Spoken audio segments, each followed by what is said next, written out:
este Congreso Internacional de Filosofía Antigua. Agradezco mucho el trabajo de Pietro para la organización del mismo.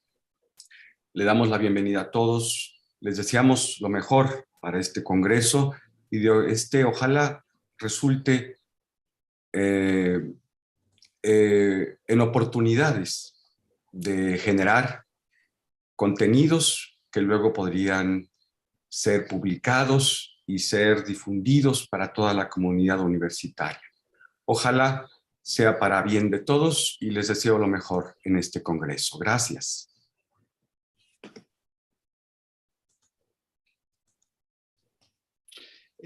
Bueno, muchísimas gracias, doctor Fuerte y maestro Julio Rodríguez.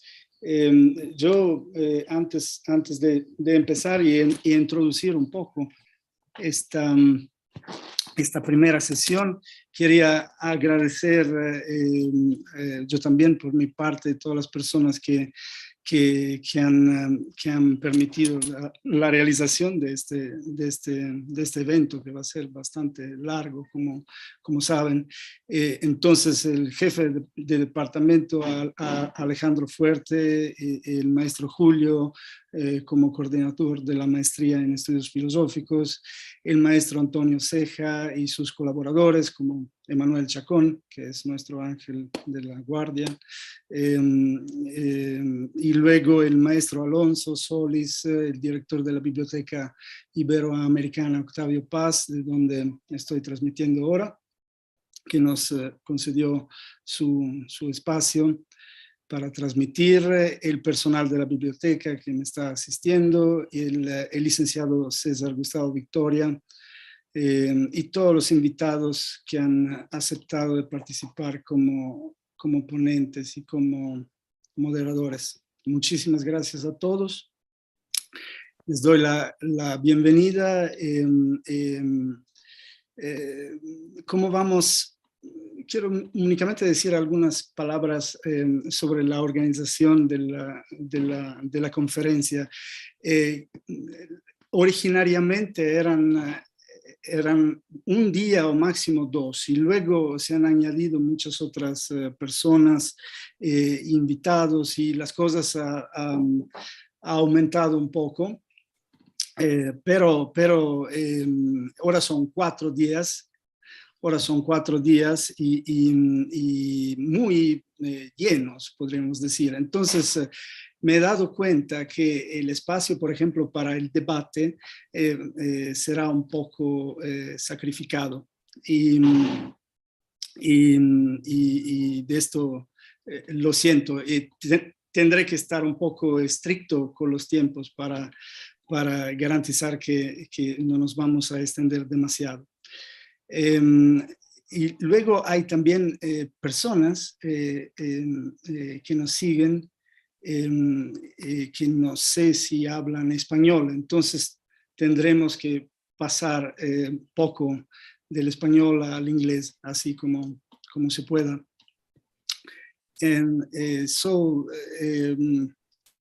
Welcome everybody. It's a great pleasure and a privilege to be here with you, really. And thank you for having accepted my invitation and being here. Each one of you, David and Laura, I think that Laura is still not connected now, but anyway, each one of you will have almost 1 hour at disposal, and you leave as much time as you want for questions and debates. So David also understands and speaks Spanish very well, so he can answer your question in Spanish, I think. And I move on now to introduce our first guest, which is my dearest friend, David Constant. I'm so glad, David, that you are with us. Thank you very much indeed for accepting this invitation.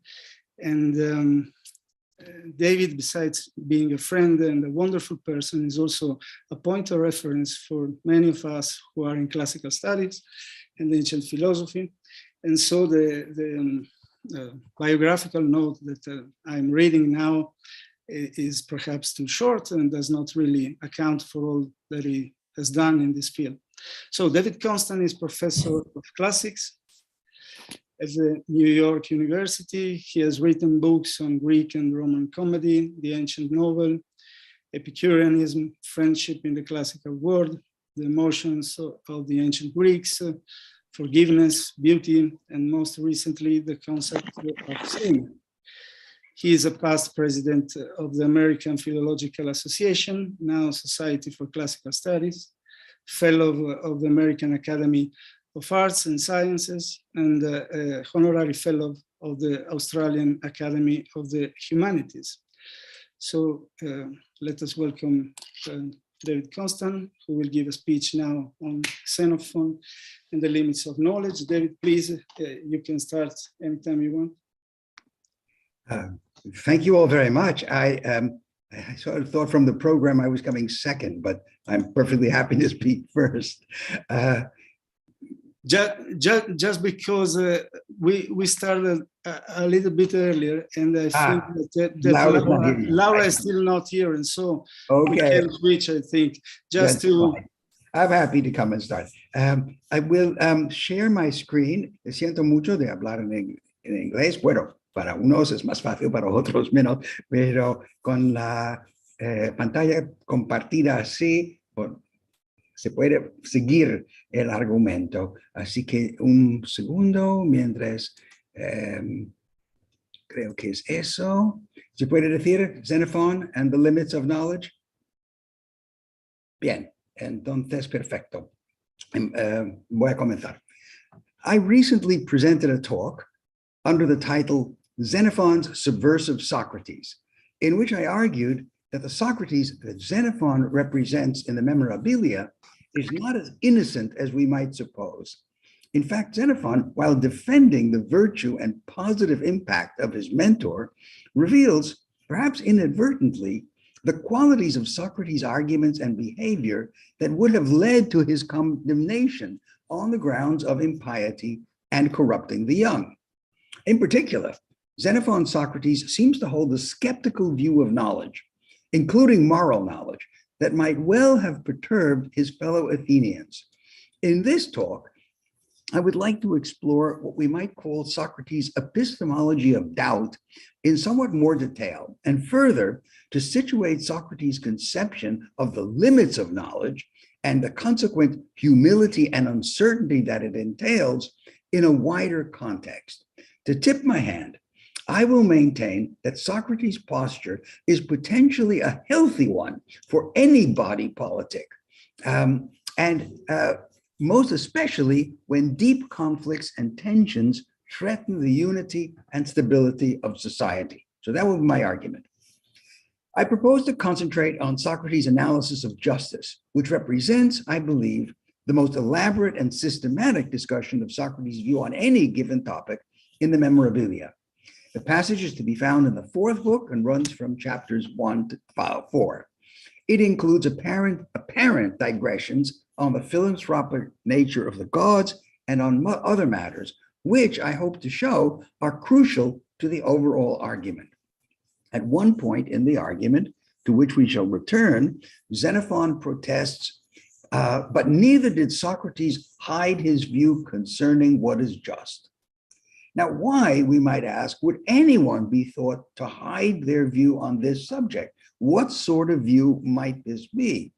That Socrates was unforthcoming in this regard is, as we shall see, something of a leitmotif in the passage under consideration.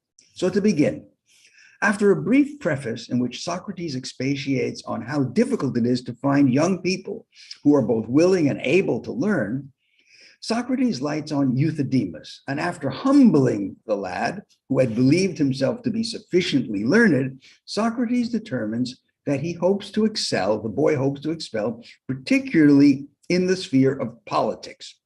And it's here that justice enters, for Socrates asks whether one can be good at the art of politics without being just. Euthydemus affirms that justice is indeed crucial, And rather than ask the boy for a definition, Socrates inquires whether he can distinguish between just and unjust actions. When Euthydemus says he can, Socrates proposes that they make two lists, one labeled delta for dikaiosine and the other alpha for adikia. Euthydemus confidently places lying, deception, and fraud, as well as enslavement, under alpha, unjust. But Socrates shows that there are situations in which each of these behaviors may be justified. For example, enslaving the people of a hostile city is not unjust, nor is stealing and plundering their goods. This gives us a good picture of Athenian values, but that's a separate question. To this, Euthydemus stipulates that such acts are unjust when committed against philoi. But Socrates shows that lying to friends and allies may also be justified, as when a general tells his dispirited troops that help is on the way, even if it isn't, a father deceives a child into taking its medicine, or a friend takes a sword away from someone likely to do himself harm. And you recognize this last argument from the first book of Plato's Republic, which argues that you should not return a sword to a man, even a friend, who has in the meantime lost his mind. The upshot is, it appears, that no given act is just in itself. Each case depends on a wider context. Euthydemus might perhaps have offered that we act justly when we wish to benefit our philoi, but as we shall see in a moment, Socrates will forestall this option too. So, Socrates proceeds to ask whether it is more unjust to harm a friend voluntarily or involuntarily. Euthydemus ventures naturally enough that doing so voluntarily is less just, but Socrates again trips him up by suggesting that being just is a matter of learning and knowledge. Just as someone who knows his letters can deliberately write or read incorrectly precisely because he's capable of doing both correctly, and an illiterate person makes mistakes unintentionally. And so too with justice. Only one who knows what is just can commit an injustice intentionally. And surely this is worse than an unintended injustice. So the equation here is if you know what is just, you are just, and you're capable of acting unjustly. It's an odd argument. If it's meant simply to show that Euthydemus has not thought very deeply about justice, then it does the job. If Socrates means also that a knowledge of justice is potentially harmful, since it enables one to be unjust as well as just, whereas the ignorant person is unjust simply by accident, then he may be casting doubt on whether being just is indeed a matter of learning. This is, in any way, the analogy between justice and literacy is faulty here. It's not entirely implausible that Socrates may have been implicitly challenging the idea that justice, like virtues generally, can be taught or learned. And finally, Socrates may have been thinking of the point that once a person knows what justice is, he simply will not do what is unjust. And so the analogy with literacy would be incomplete. My point is simply that Socrates seems to suggest here that only the person who knows what justice is can act deliberately unjustly. But would a person on Socratic terms who knows what justice is ever act unjustly? That's the question that hangs in the air. Just what Socrates' position was must remain moot, since he abruptly shifts ground and inquires whether Euthydemus knows himself, as the Delphic inscription enjoins. After the boy is again befuddled, Socrates asks him whether he knows the difference between good things and bad. With this, the conversation returns to the topic of justice. As we might have expected, Euthydemus confidently replies that he does know, and he offers health as an example of what is good and sickness of what is bad, along with whatever contributes to each condition, such as the relevant foods and activities. Socrates points out, however, that a healthy person may well undertake actions that lead to harm, which he would have avoided if he had been ill. For example, a person who, because of ill health, does not embark on a ship that is destined to sink will fare better than the healthier person who did.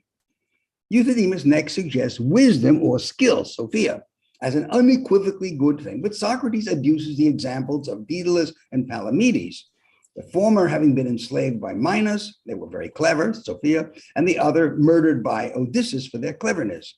Today, we might argue that a brilliant atomic scientist runs a greater risk than you or I do of being kidnapped by a foreign power.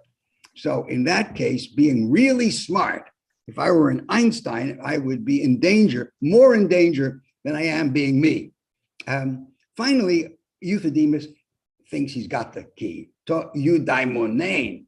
That's a sure instance of an undisputed good. But Socrates is again ready with a counter argument. Eudaimonia would be an undisputed good if it weren't made up of equivocal goods, such as, where am I here? Such as beauty, strength, wealth, and reputation, all of which, like health and cleverness, have been the cause of harm to many. So even eudaimonia fails as a good haplos. If Euthydemus cannot distinguish what is good from what is bad, he cannot even intend to benefit a friend or harm an enemy, since whatever he inflicts on the one or the other may have the opposite effect. This dispatches the possible reply to Socrates that we mentioned above, according to which justice would lie in the intention not to harm our dear ones, since Euthydemus, at last, cannot be sure of the consequences of any given wish.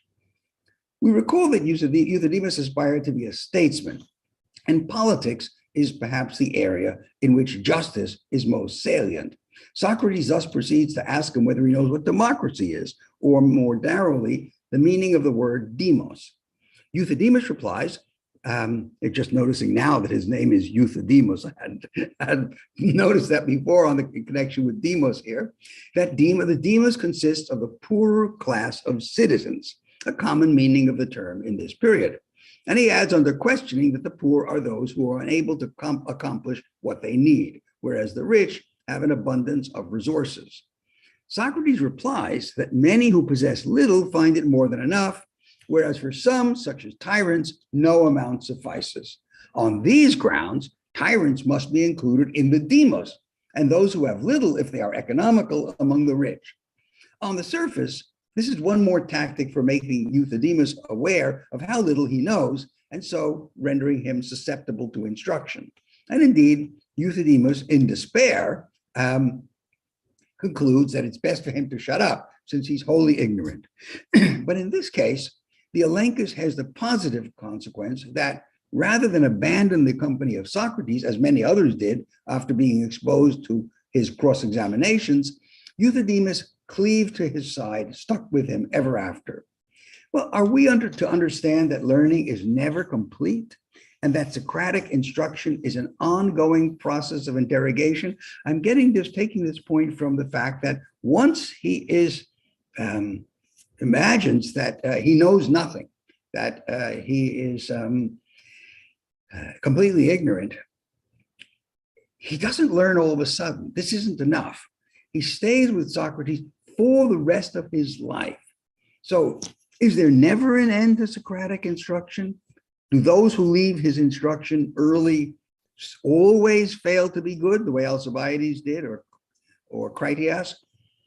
This would constitute another reason why Socrates might have been thought to conceal his views concerning the nature of justice, and on many another topic as well. Knowledge is not a state or a disposition, but a permanent process of inquiry. I'm going to come back to this, but it's worth noting the more immediate political implications of Socrates' challenge to the conventional opposition between the rich and poor, encapsulated in the popular connotations of the word demos. If wealth and poverty are not determined by economic resources in the usual sense, but are rather a function of values or attitude, then the distinction between democracy and oligarchy, which was central to the politics of the city-states, is blurred or even eradicated.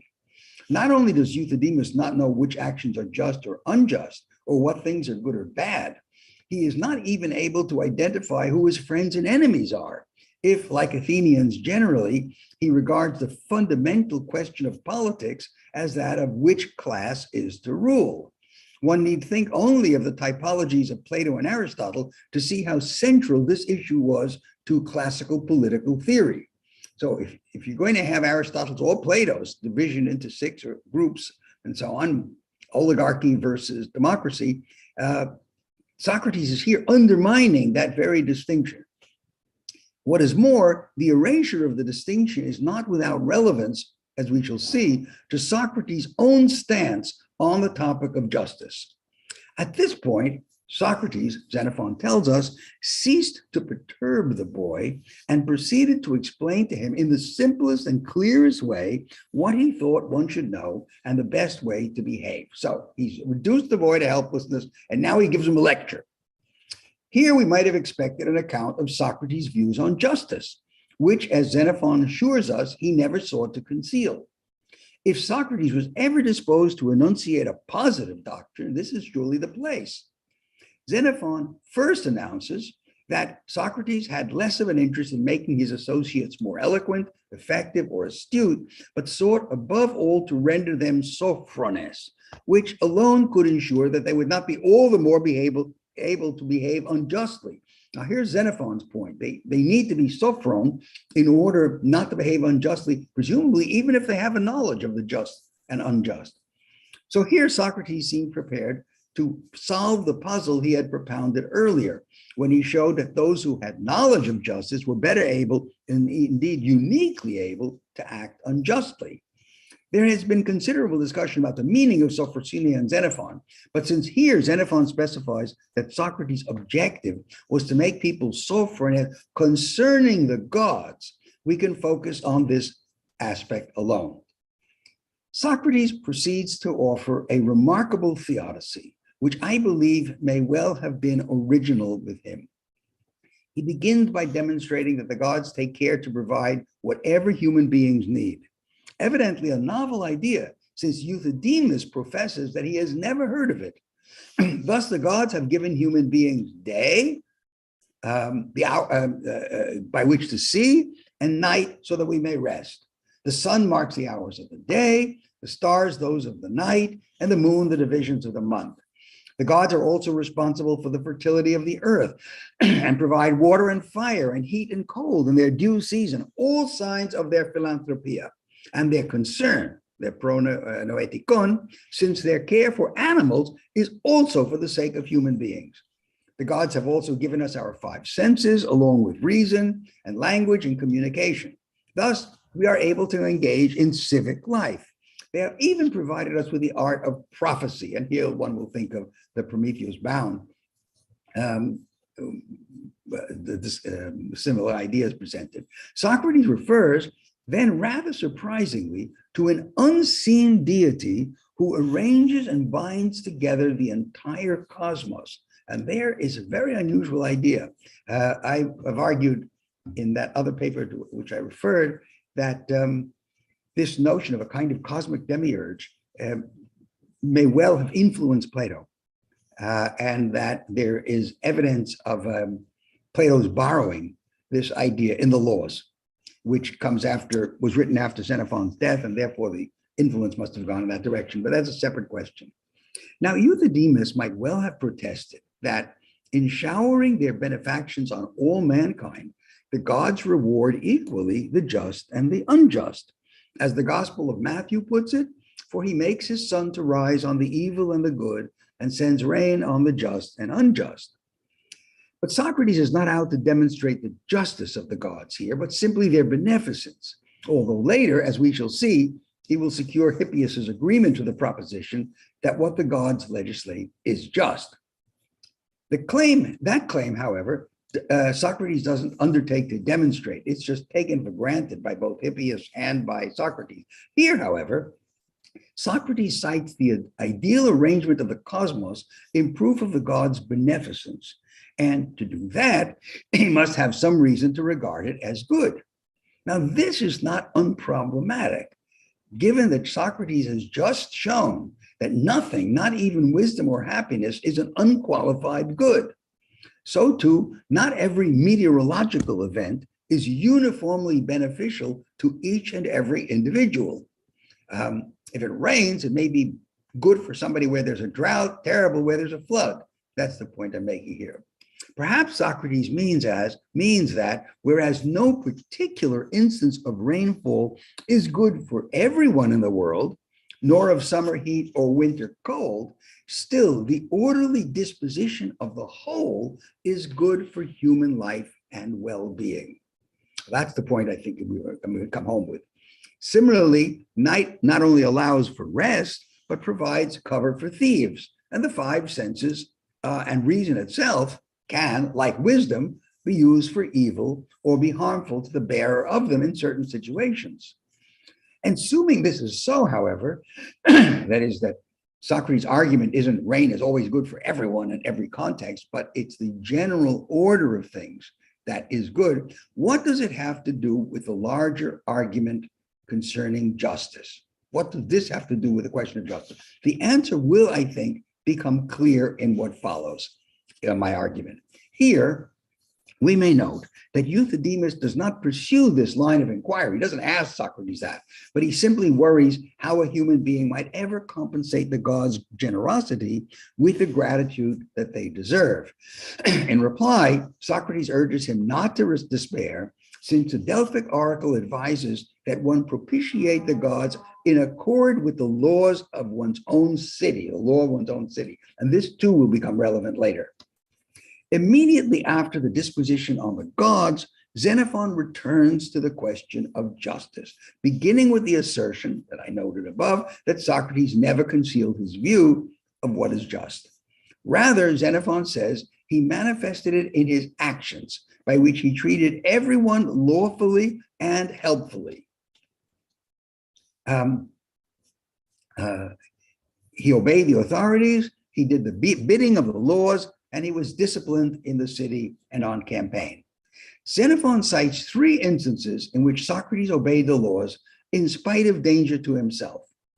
First, when he was head of the assembly, he didn't permit the demos to vote contrary to the laws. The reference is to the collective trial of all the officers who abandoned the sinking ships after the Battle of Arginusi. Remember that it was illegal to condemn the officers collectively, but the assembly was proposing to do so, and finally did, but Socrates prevented the vote from being made on the day that he was presiding. Secondly, Socrates disobeyed the 30 when they unlawfully forbade him to converse with the young and when they ordered him to fetch a citizen to be put to death. Third, when he was on trial, he refrained from ingratiating himself with the jurors, preferring to die respectful of the laws than to live by transgressing them. In each of these cases, Socrates' action put him into conflict with the presiding authorities.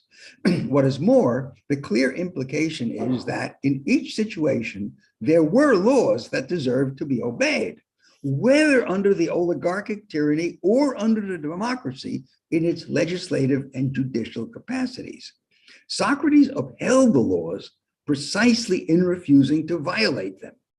One might expect some indication of an independent criterion by which to determine what is or is not lawful, but that's not an issue here.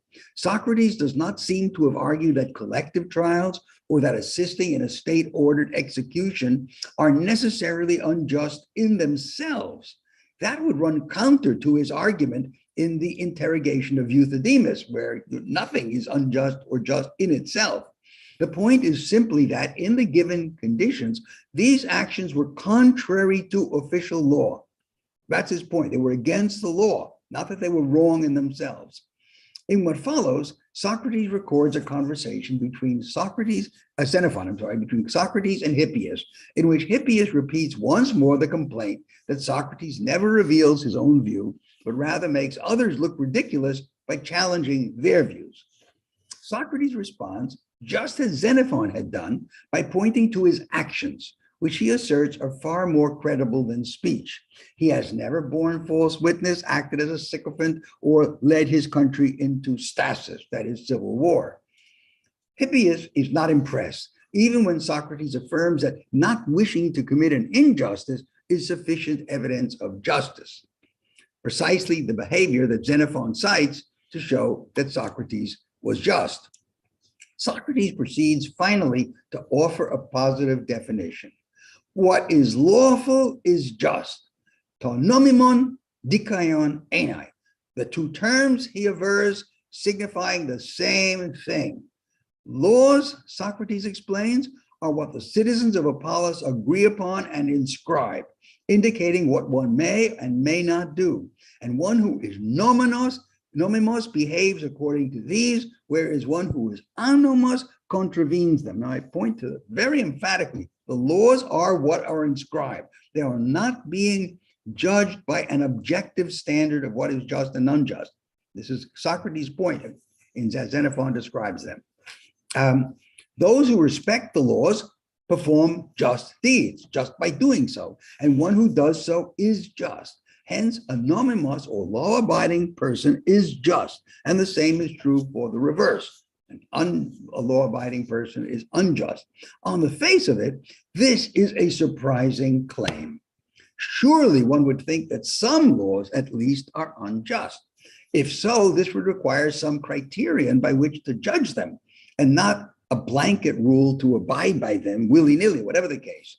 Yet it conforms nicely to Xenophon's account of Socrates' refusal to contravene the laws. He never will contravene the laws themselves. This by way of illustrating that he is the most just of men. But not just this. For any more specific account of what is just, such as a principle of equity, would run afoul of Socrates' demonstration that any general definition of what is just will fail to cover all cases, as will any definition of what is good. What is beneficial, and hence just in the largest sense, is not any particular law as applied to an individual case, but the entire body of law that obtains in the polis. And here we see, I believe, the connection with Socrates' theodicy, which seemed to be detached from the argument concerning justice. We have seen that what is beneficial to humanity is not any particular instance of the divine order, such as the arrival of night at a given time and place, which may have various consequences for good or ill, but the regularity of the cosmos and the several gifts to humankind in their entirety. It is that there is night and day is good, whatever any individual instance of night and day might mean for you or for me. So too, what is beneficial about the laws I'm claiming and constitutes the reason for obeying them is the regime of law rather than any particular law, which when applied in some situations may conceivably do more harm than good. So here you see the connection. Hippias objects to Socrates' equation of lawfulness with justice by observing that laws are unstable, since they are subject to change and repeal. Socrates replies that the same is the case in war. It is always right to maintain discipline, even though hostilities may at some time cease and enemies may be reconciled. And we may recall that one of Socrates' virtues was that he observed discipline both in the city and when on military service. So we're going to say that a man who in war has killed the enemy is not all of a sudden going to become unjust later when the two foreign powers have reconciled with each other, and murdering a citizen of that foreign power would be clearly unjust. So the point would seem to be that whereas in time of war, it is entirely justified to slay the enemy. In fact, Socrates has just said it's justifiable to enslave them. Once peace is established, the very same behavior is criminal.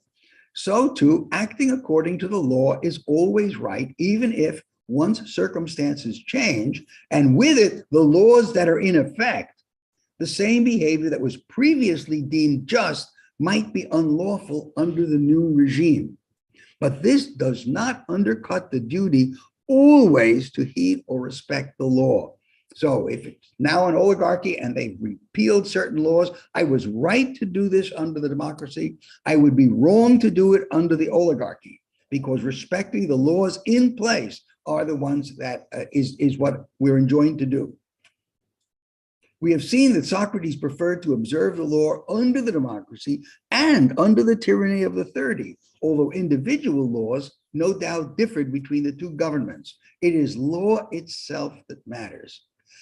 Socrates nowhere lays claim to some special knowledge of jurisprudence or of legal archives, for instance. The laws are clear and known, we may infer, to all. Socrates simply chose, in the given instances, to respect rather than violate them. There is no mathesis here, much less episteme. It is merely a matter of obedience, a trait that Xenophon approves of in many other contexts. Socrates offers an illustration of the advantages of obedience, the Spartan constitution ascribed to Lycurgus, which he regards as the secret of Spartan success. He goes on to affirm that the best rulers are those who most instill obedience to the laws, and the cities where such obedience is most firmly established are most stable during peacetime and irresistible in war. This is a pragmatic justification for such obedience. It works to reduce the possibility of stasis and of defeat in battle. We may note that Xenophon carefully refrains from identifying any particular kind of regime or constitution as best. He simply refers to ton archonton, the rulers.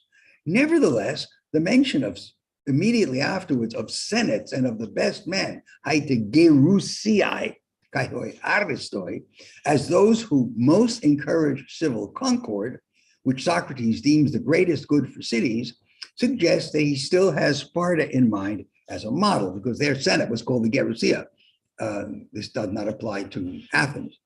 Socrates states that throughout Greece, people swear an oath to observe consensus, for which without it, no city or household can operate well.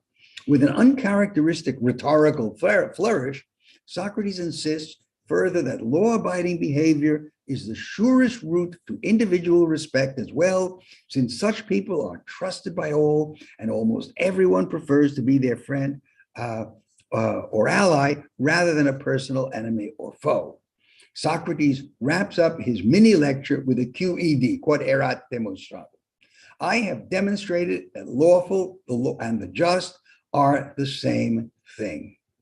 There it is right there. To auto, apudek pneumai, nomimon tekai dikaion enai. But has he? Apart from his earlier assertion that those who conform to the law act justly and vice versa, Socrates has offered nothing more than evidence, if we can call it that obedience to the laws is advantageous to individuals and city-states alike. It's advantageous, that he seems to suggest. If we accept the earlier equation of lawfulness and justice, then performing just deeds too is beneficial to both. This is a defense of just behavior on practical grounds, but it's not an argument about the nature of justice, and certainly does not provide a basis for judging whether individual laws are just. But as we have seen, Socrates has no intention of offering such a criterion, since he has shown that no such criterion is reliable. His claim is simply that obedience to the laws under whatever regime is advantageous. And in witness, he adduces the common opinion of Greek citizens everywhere. In the end, Hippias professes his entire agreement. And now I'm coming near the end. As though conscious that something is missing, Socrates abruptly asks, "Do you know, Hippias, of any unwritten laws?" Hippias replies in the affirmative. These are laws that people in every country believe in. What is more, this is the consensus omnium gentium in Cicero. What is more, Hippias agrees that such laws must be divine, since people living in distant places could not assemble and so influence each other. And even if they did, they don't all speak the same language. By the way, Aristotle makes exactly the same point in the same words. Hippias adds the further proof that among all human beings, the first rule is to revere the gods. Additional unwritten laws that have universal approbation are the injunction to honor your parents and the taboo on sex between parents and children. You don't have a taboo on sex between brothers and sisters because marriage between half brothers and sisters was legal in Athens.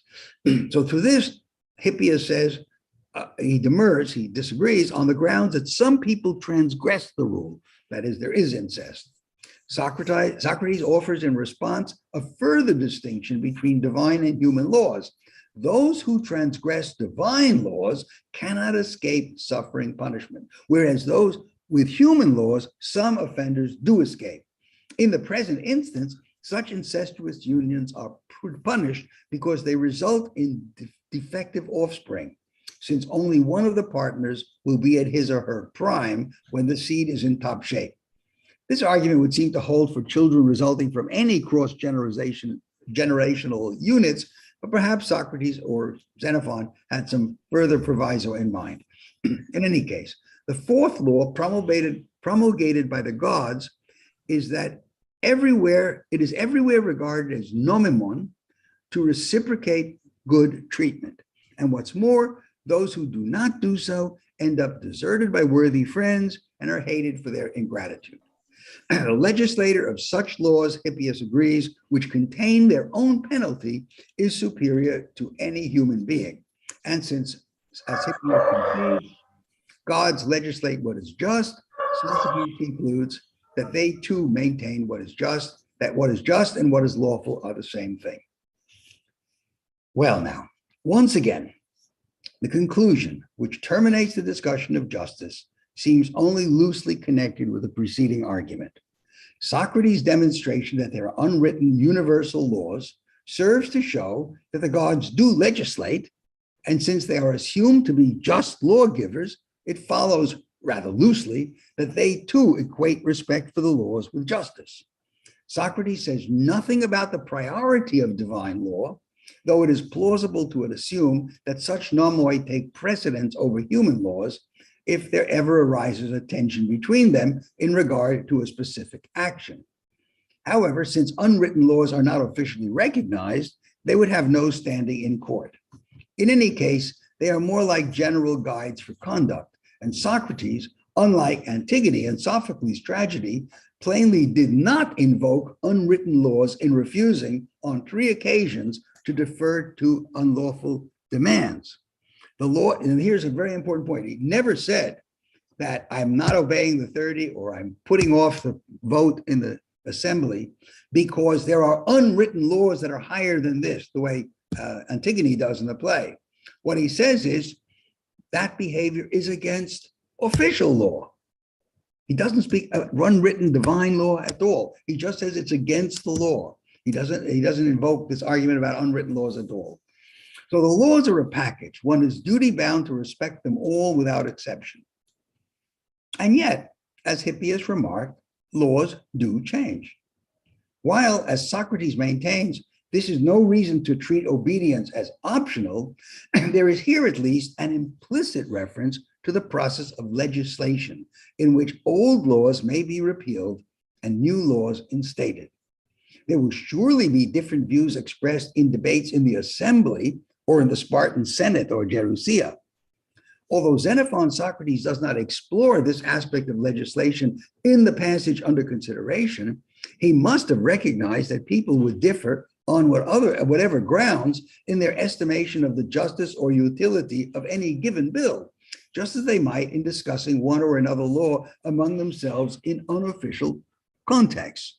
Xenophon passes over this question, no doubt because he was concerned to emphasize Socrates' stance with respect to enacted laws.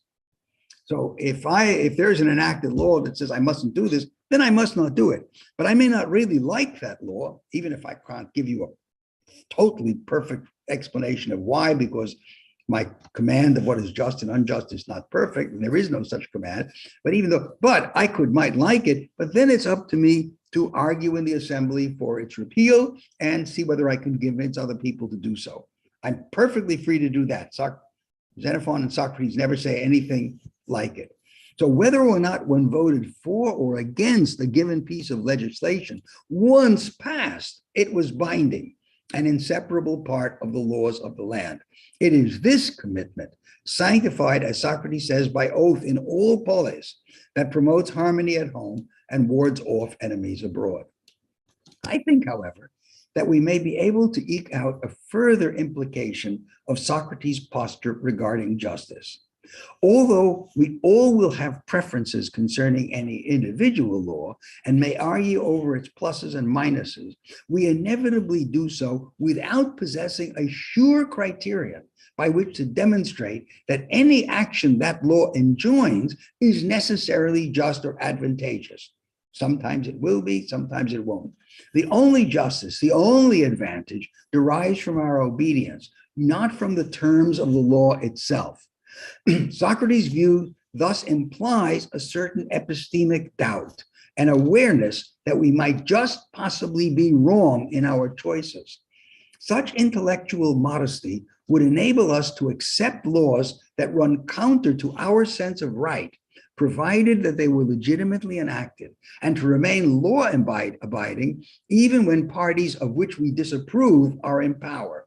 This awareness would work to reduce polarization of the sort that led to stasis or civil war in Xenophon's time, and which is increasingly widespread in our world today, not least in my own country. Several years ago, I was invited to contribute a brief article to a new blog sponsored by the National Humanities Center. I don't think it's still active, you can't find it. The topic I choose to address was that of post-truth. I began as follows. On 15th of November, 2016, The Guardian reported, in the era of Donald Trump and Brexit, Oxford Dictionaries has declared post-truth to be its international word of the year. The adjective post-truth was defined as relating to or denoting circumstances in which objective facts are less influential in shaping public opinion than appeals to emotion and personal belief. And I emphasize this era of Donald Trump and Brexit. I continued by observing the association between supporters of Donald Trump, for example, and post-truth is deeply misguided. There is no doubt that Trump said many things that were unsupported by reliable evidence, and that the airwaves and the internet transmit a great many more. But the people who believe these things are not indifferent to the truth any more than anyone else. Indeed, they passionately maintain that they are true, not just that they believe them. And I concluded by saying, the problem we face as citizens is not indifference to truth, as though people with whom we disagree were beyond the concern for facts and reality. If anything, there is a danger in too great a confidence in the truth of one's own views. We need more doubt, more hesitation, more humility in addressing the state of the world and what can be done to improve it. So that was my view several years ago. And you can see why I'm bringing it in here. Excuse me. I'm reminded here of William Butler Yeats's famous poem, The Second Coming, in which he intoned, and these are very, very famous lines for English speakers, the best lack all conviction, while the worst are full of passionate intensity. How right, how true this seemed to me once upon a time. But now, I wonder, should the best then also exhibit passionate intensity and in this way oppose the worst? Is that the problem, that the best lack conviction while the worst are full of passionate intensity? Or are they the best precisely because they lack conviction, and in place of certainty, they entertain doubts? Now, there's always a danger in enlisting Socrates or anyone else in support of one's own vision, and especially so enigmatic as Socrates as the one who emerges from the pages of Xenophon's Memorabilia. But I am suggesting that we take as a coherent position what appear to be two distinct moments in his argument concerning justice. In the first, Socrates argues that there is no way to determine whether a given action is just or productive of a good. This is the epistemically skeptical Socrates. Secondly, there is the claim that justice is obedience to the laws. The latter looks above all to the preservation of the city, which is the condition for human life, in this respect, analogous to the orderly nature of the cosmos. But this demand for obedience is not just a counsel of despair, a consequence of Socrates' destructive arguments in the Elenchus, which leave no grounds for a positive evaluation of laws. What I'm saying here is that it's not just that when Socrates has proved that we can't distinguish exactly and precisely what is just and unjust, there's nothing left but to say, obey all the laws. For deference to the laws, our respect for the laws, whatever their precise nature, is enabled by a healthy skepticism concerning one's own inability to determine what is just or good. It is just such epistemic modesty that inclines us to accept a regime of law that may not be wholly to our liking. We are not obliged to jettison, to cast off our preferences, only to treat them as falling short of absolute certainty. Once we can debate them, we can argue about them, but it's not a motivation for disobeying the law. Of course, such a stance is of no avail in conditions of crisis of legitimacy, or what the Europeans call a state of exception. For in such situations, the legitimacy of the law itself is called into question. Socrates and Xenophon will have had experience of such crises. But short of civil war, the best posture, Socrates seems to suggest, is a combination of humility about one's own views and subordination to the laws. All in all, this may not be bad advice. Thank you. Thank you very much, David. Thanks for your presentation, your beautiful presentation. Now, I would open this session of questions if someone.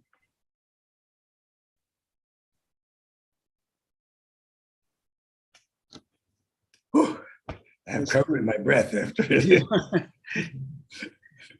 oration. Yeah, you made our audience silent. Silent.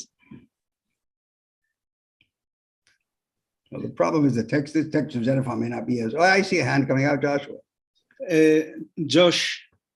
Thank you very much for the talk. Can you hear me all right? Yes, perfect. Great.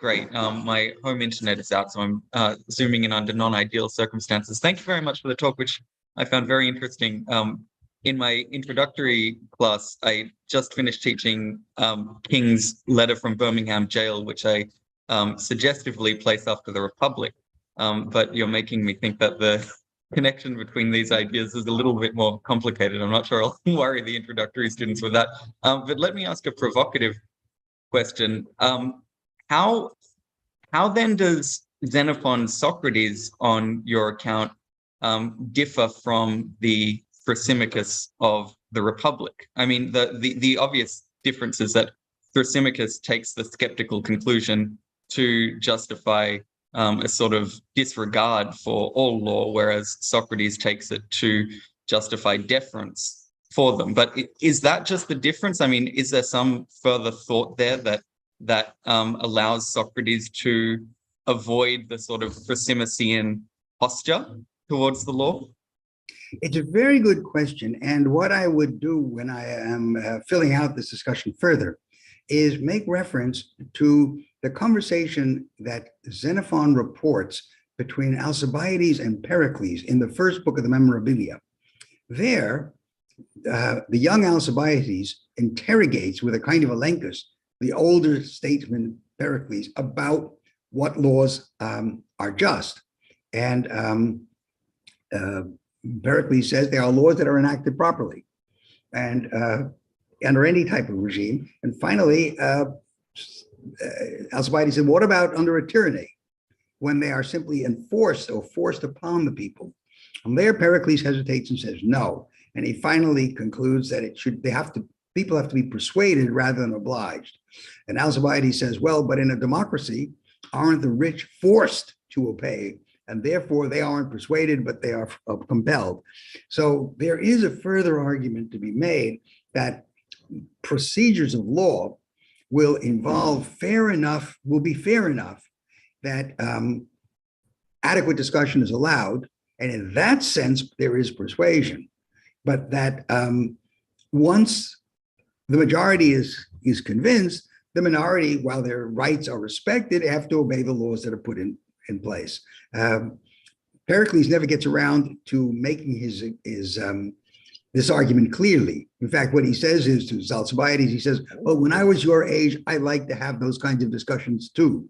And Alcibiades retorts by saying, well, I wish I'd known you when you were my age. So it's all done very cleverly, but I think the point there is that there is more to be said about the Socratic position. It involves some sense of access to legislation on the part of the people. And it's not simply that whoever is most powerful has the right to do whatever they please. Okay. Thank you. I think that Marta Beck want to ask you something, maybe. Okay, so again, I might be off, but I always think of Socrates as actually the person who's living the life of the mind, nous, which he says in the Phaedrus. And then Aristotle says the eudaimonia is the life of theoretical and practical nous. And the practical nous is the immediate, like knowing what to do in each situation. So there's no particular ideology. You're just literally incarnating what is best, which to me is that when Socrates says he doesn't know, if justice is rule for the sake of the ruled, right? Then every morning when he gets up and he goes out in the marketplace to talk to people, he really doesn't know, right? What he should say that would actually be rule for the sake of the ruled. So he would talk to somebody and try to convince them that they should use their power for the sake of human well-being. He would try to convince the youth that they should love justice. But because it's so incarnational and specific to a situation, yeah, that's what, you never know for sure. You don't even know, given that you thought you asked somebody good questions, later on, they go berserk. Like, you know what I mean? You just don't know. And I just think that's kind of like life. Well, I am arguing that there's a skeptical position here, and Socrates, generally speaking, doesn't reveal his hand. And Hippias complains about this, and others complain about it too. And Xenophon acknowledges it as a problem. And so he's forced to. After a very thoroughgoing elenchus, he's forced to reveal his hand. And he does so in two ways. One, by claiming that what is lawful is just. That's the argument he has with Hippias. But he makes a strange move when he is responding still to Euthydemus. And that is the grand theodicy. Look how fine the world is and how everything is directed, not just in an orderly fashion, which it's not just the argument from, the kind of divine and, the inference that because creation seems, or there must be a creator because creation seems intelligently organized, but it's also beneficial to us individually. That's where I think this argument is really quite novel. So why that? And within the context of Xenophon's work, generally, the answer, I think, is that for Xenophon, piety is the first of the virtues. And he's always there. His hero, Cyrus, never makes a move without consulting the gods. Ischomachus equally says in the Economics, you must always revere the gods. That's first and foremost. When he lists all the things that you're going to arrange in your house, first comes the sacrificial instruments, then other things. Everywhere, piety comes first. And in his biography of the Spartan king, Agesilaus, the same order of virtues. So Socrates has some idea, and I suspect this is consistent with his self-representation as always going around and worshiping the gods and praying at the altars and putting down the sacrifices. He may not be able to give you a full account of everything, but he knows that's important.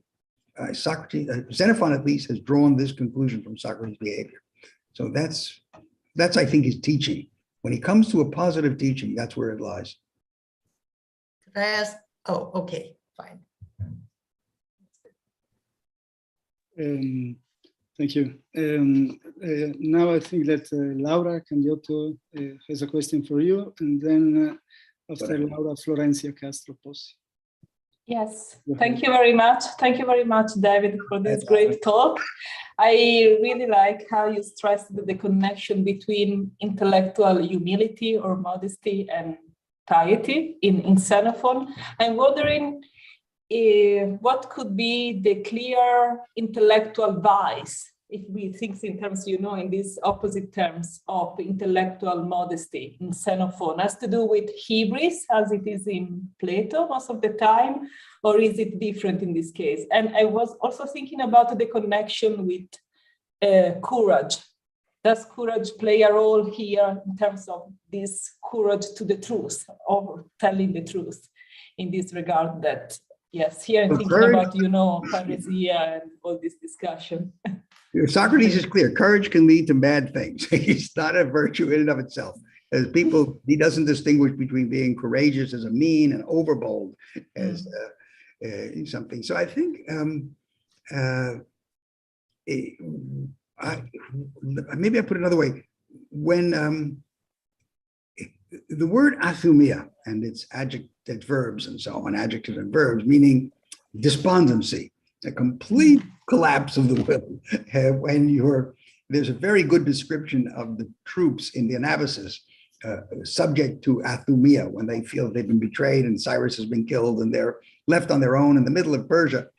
They lie around, they don't make up their beds, they don't pay attention to their weapons, they don't bother to wash. It is a clear sign of depression, and it has to be dealt with in a very different way from the way you would deal with ordinary fear, which would be to give encouraging speeches and show that a comparison of your strength with that of the enemy and all sorts of things like that. So speeches that Xenophon himself records in several places.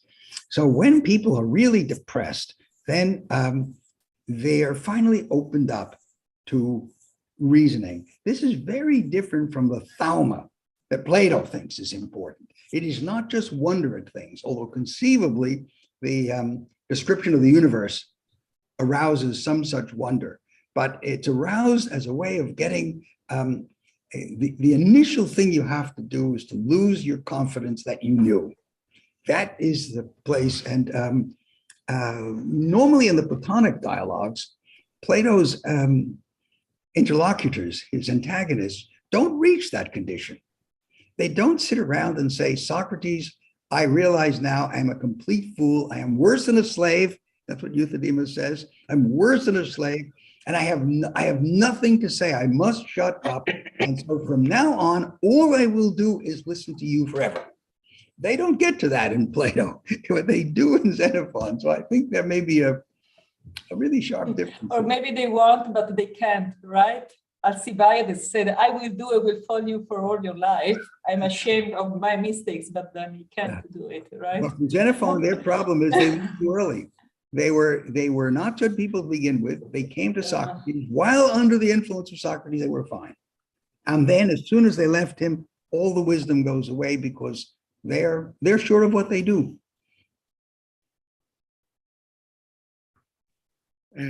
Okay, Florencia, please. Hi, everybody. Hi, David. Thank Hello. you for, for such an again. illuminating talk. Nice to see you again as well. I was just left thinking, now speaking of courage, when you mentioned the example of Hippias in Memorabilia 4:19, when he says fear is the to reverence the gods is the first of the most important laws. He uses 7. And I interpreted that as to fear the gods. So I was wondering if you could elaborate a little bit more on the emotional component of justice in this context. That's a good question. Now, I wouldn't translate eusebeian as fear. It's although we might think of some sense of awe involved in it, it's usually rendered by the eusebeia by the Latin pietas, No, I meant sebein. Sebein? Yes. Was that? No, not el sebein. But Rather, sebein, just alone by sebein. itself, yeah. Well, Sebein the gods. yeah, to reference, I suppose I would take it as reference, but yes, there might be an element of fear. In any case, that's a lead into the larger question of how the emotions play out. And it's a good question. And I'm trying to think, apart from athumia and maybe a certain kind of pride in Euthydemus's initial stance, in this part of the Memorabilia, there isn't much mention of the emotions. And broadly speaking, I mean, this is, as Florentia knows, I've been arguing recently that Xenophon does not appropriate the word pathos to signify the emotions in particular. And if you want to look for a term that would mean emotions, I don't think you'll find it. There isn't one. All the emotions are quite distinct in Xenophon, and they work in different ways. To take courage, in order to explain courage, Xenophon relates it to a quality of the soul he calls rhome, strength of soul. It's not a quality that anybody else seems ever to identify. No one else speaks of rhome in connection with the soul, besides Xenophon and Socrates. And Xenophon does it in a number of places. So that's what courage is about. If you ask him about sophrosune or any of the others, or shame, they will have their own particular psychic structures. And they're different enough that it doesn't occur to Xenophon to assemble them under a single label or a single faculty, the way we tend to do. Personally, I think that's a good thing. I think Xenophon helps us to deconstruct our sense that emotion constitutes a clear, coherent category of which there are various species, and that fear, shame, love, hate, pity, all belong under one single class. However that may be, in this particular passage, I'm trying to think if the emotions come in, not except for the despondency and maybe a certain irritation on Hippias's part. Yes, there is that too. And so your suggestion that reverence for the gods may be, I like it because it clearly reverence for the gods is engaging some other aspect of ourselves. That must be true. You're right. He's enjoining us not simply to think about the gods, but to feel something toward them in a way that isn't obviously the case in other parts of the argument. So I'll have to think about that more. You're right. So let me see if there is some other questions here. No, it seems we haven't. David, can I ask you? My question would be,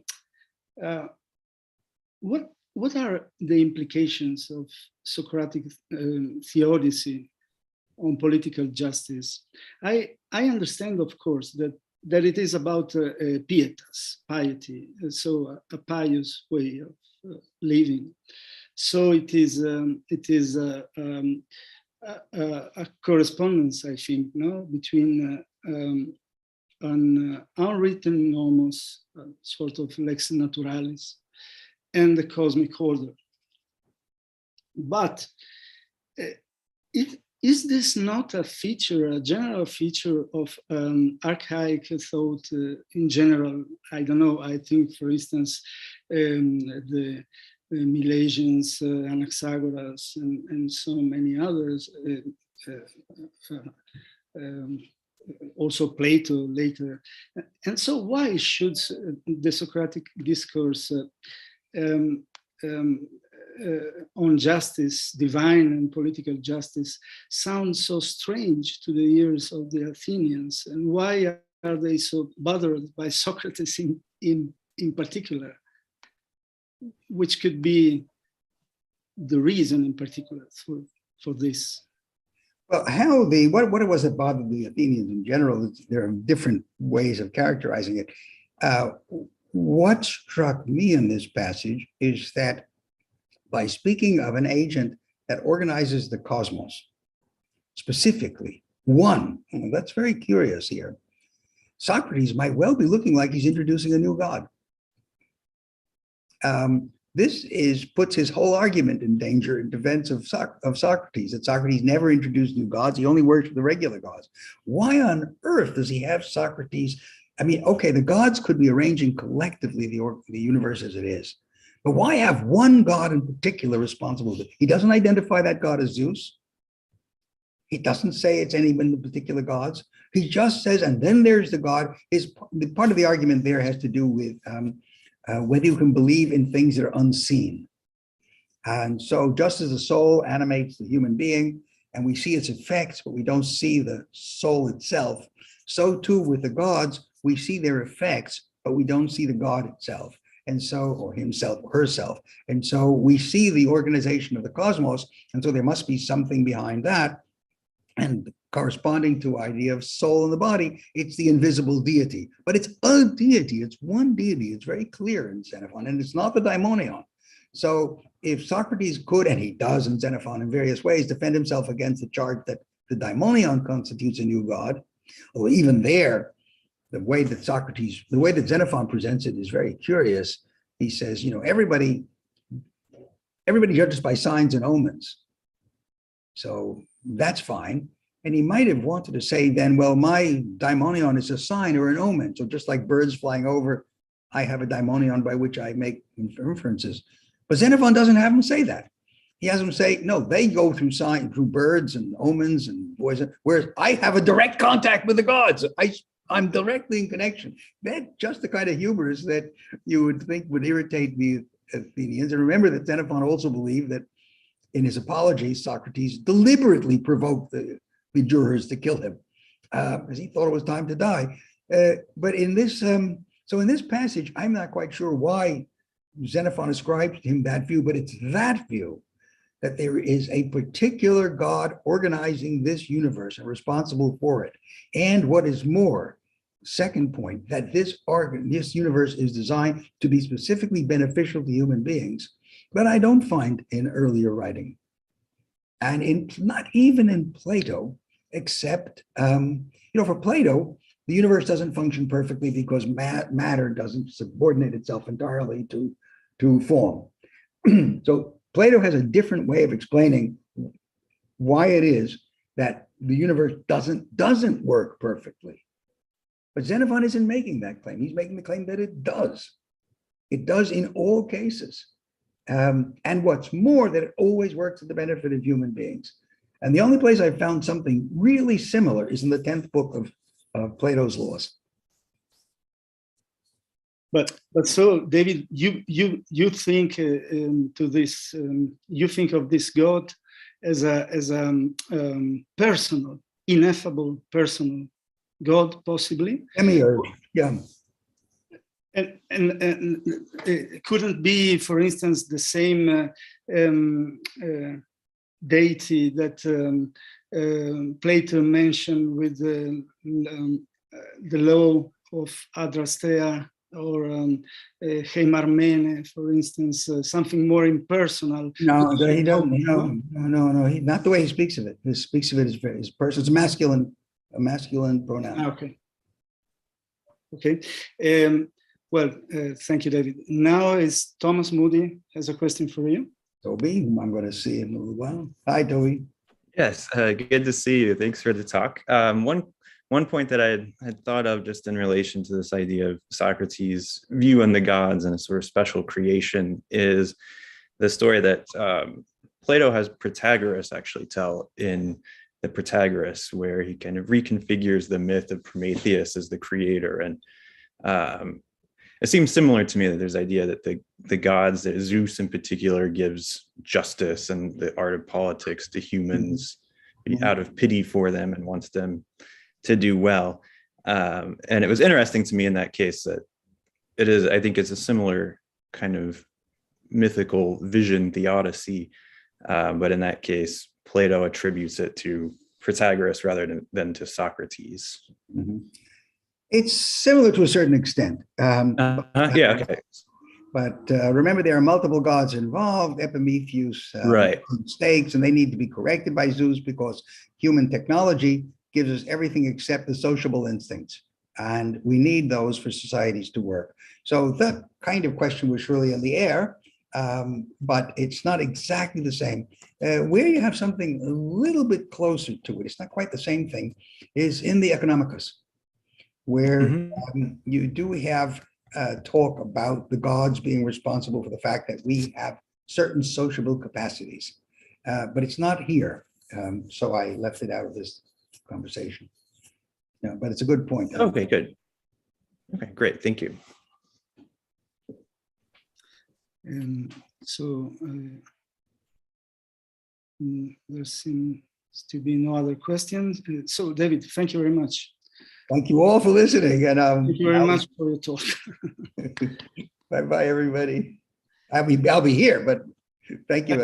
You are staying here now. Oh, yes, I'm staying here. No, I'm not saying goodbye. I'm just saying, signing off for my talk. Okay, I'm here. Okay. So let me now introduce our second guest, who is Laura Candiotto. Laura, thank you very much for being here with us, having accepted my invitation. Laura, let me ask you just one question. I think I have read somewhere in your curriculum that you can understand and speak Spanish. Yes. Yo puedo hablar un poco español si quieres. This is a great thing because perhaps people would ask you more questions. And so, así todos saben que también Laura puede hablar español, entonces pueden preguntar. Por favor.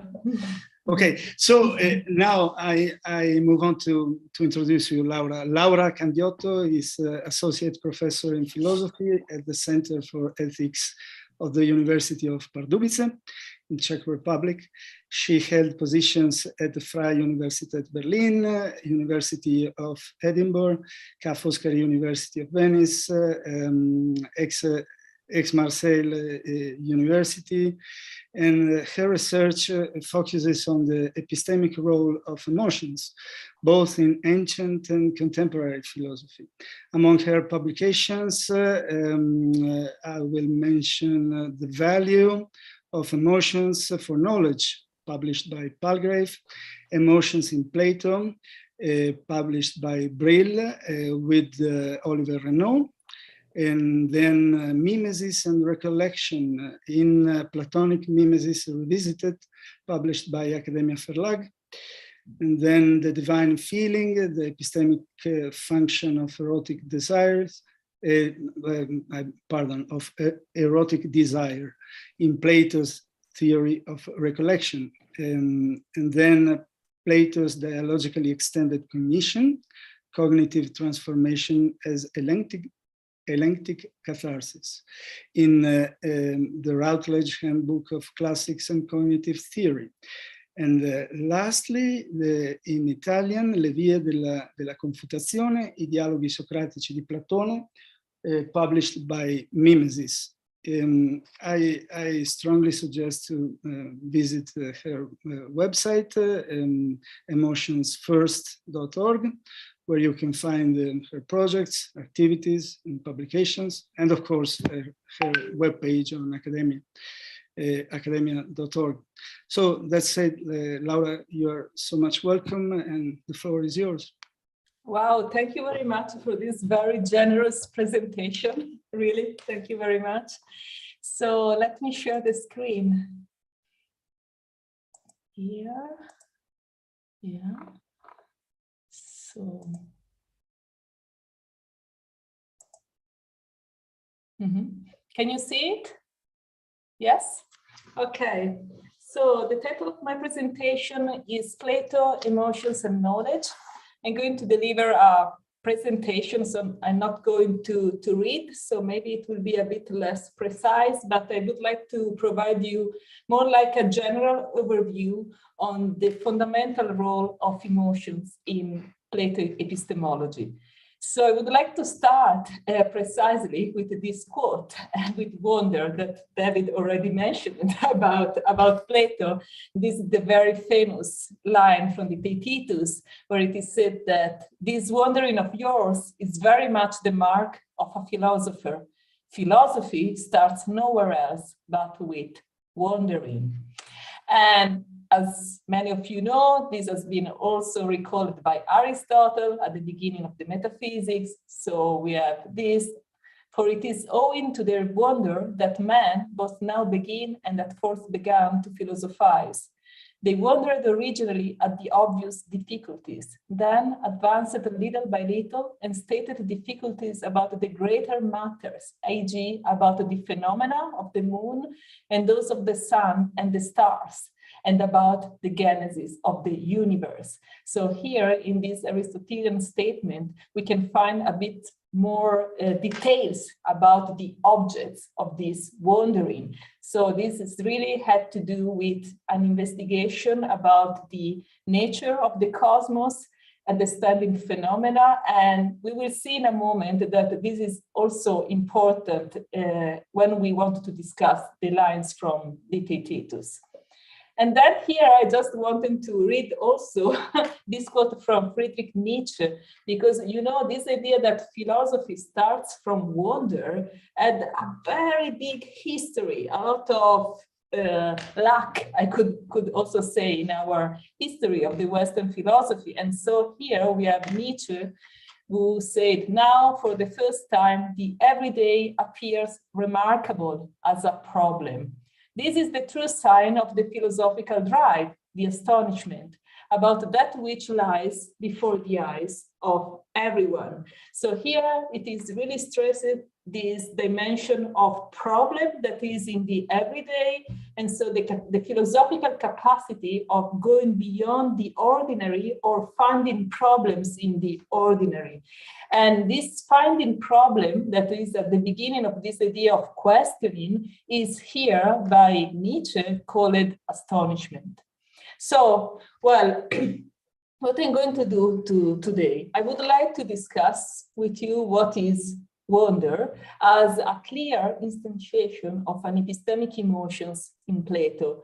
As I will say at the end, we need to investigate also other emotions or affective states for better understanding the relevance of emotions in Plato's epistemology. Especially I worked a lot on shame, courage, eros, and also another form of wonder that is the one that has been called contemplative wonder.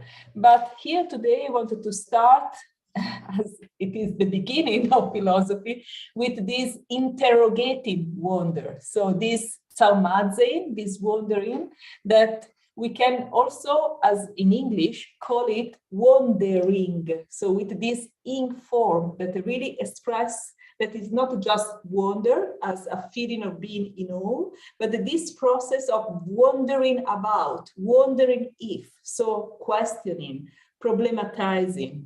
So in my interpretation, this interrogating wonder has a very deep connection with the aporetic states. And so I study wondering as embedded in the method of inquiry, in the Socratic method of inquiry, and specifically in the ways in which the interlocutors discuss. And in doing this, at the end, I would like also to stress the existential dimension of interrogative wonder. Okay, so the groundwork for this presentation is a paper I wrote with Vasilis Politis in one of these books that Pietro kindly referred to, and Emotions in Plato, this book that I edited with Olivier. And here we argued that a specific type of wonder is aporia-based. And since it is aporia-based, this wonder is epistemic. So what does it mean epistemic here, right? Of course, it comes from episteme, knowledge. So we can, in a very general or initial forms of description, saying that an epistemic emotion is an emotion that contributes to knowledge.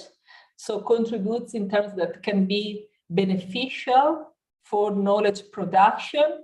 But here we needed to understand better how could it be beneficial, because we know that very often emotions can also hinder or obstruct processes of knowledge. But here, when we are talking about interrogating wonder, it seems that it performs a beneficial function as the one that can motivate the philosopher to questioning. So that's why is the beginning of philosophy, because it is like this power that instigates the epistemic agent to pursue the inquiry. And so we can say that an epistemic emotion is a source of salience and interest in a topic. So it has to do with an ability of direct the attention towards something that, and this something does not just remain an ordinary object, as Nietzsche said, but becomes prominent. Certain of its feature becomes prominent. And which one? The problematic ones. The one that make us say, I don't understand it. I don't understand why it is the case. So there is something aporetic in the object. And this is exactly what kindled this interest.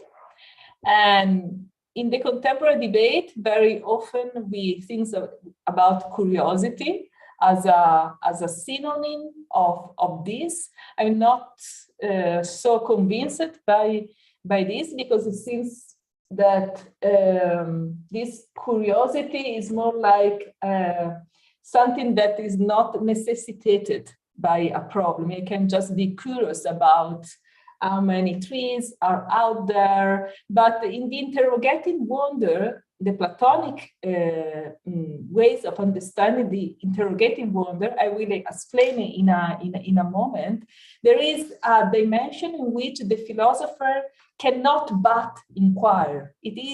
There is a sort of obligation of necessity, because there is this problem that is so evident that also cause suffering and pain. And so we need really to face these pains of the aporetic dimension in order to keep going with the inquiry. And well, as I said before, there are also other relevant epistemic emotions. Shame is one of them. Shame is usually conceived as a moral emotion. I argued in some of my papers that shame in Plato plays also an epistemic function when it is in conjunction with contradiction. So it is really the feeling of being ashamed of our epistemic mistakes. And it is what can lead to the purification of false beliefs in a process of catharsis. Here I have in mind the sixth definition of the sophist in the sophist. Okay, so let's try to say something more about this interrogating wonder as an epistemic emotion. As I said, our thesis is that interrogating wonder has a deep connection with aporetic states. And we understand the Socratic inquiry, so how Plato, here I'm just discussing the Platonic tradition, so how Plato describes Socratic inquiries, mostly in his first Socratic dialogues, as a disruptive mental state where one faces some contradiction that one does not know how to resolve, which then leads to an epistemic doubt. Here, is really like this, you are in this process of inquiry that we can take this like a line, a journey, step by step. And at some point, you cannot keep going because there is kind of an interruption of thinking because you cannot understand. And at this moment, you can start wondering about it. And in this moment, this wondering as it is described by Plato, this wandering has a peculiar and specific affective dimension, a feeling. And this feeling seems to play a role in this process of really engaging with this aporetic state. So this aporetic state is not just a neutral mental state, but there is a felt dimension. And interrogating wonder is the felt dimension of this aporetic state. And here we can say that a roadblock can also be a breakthrough.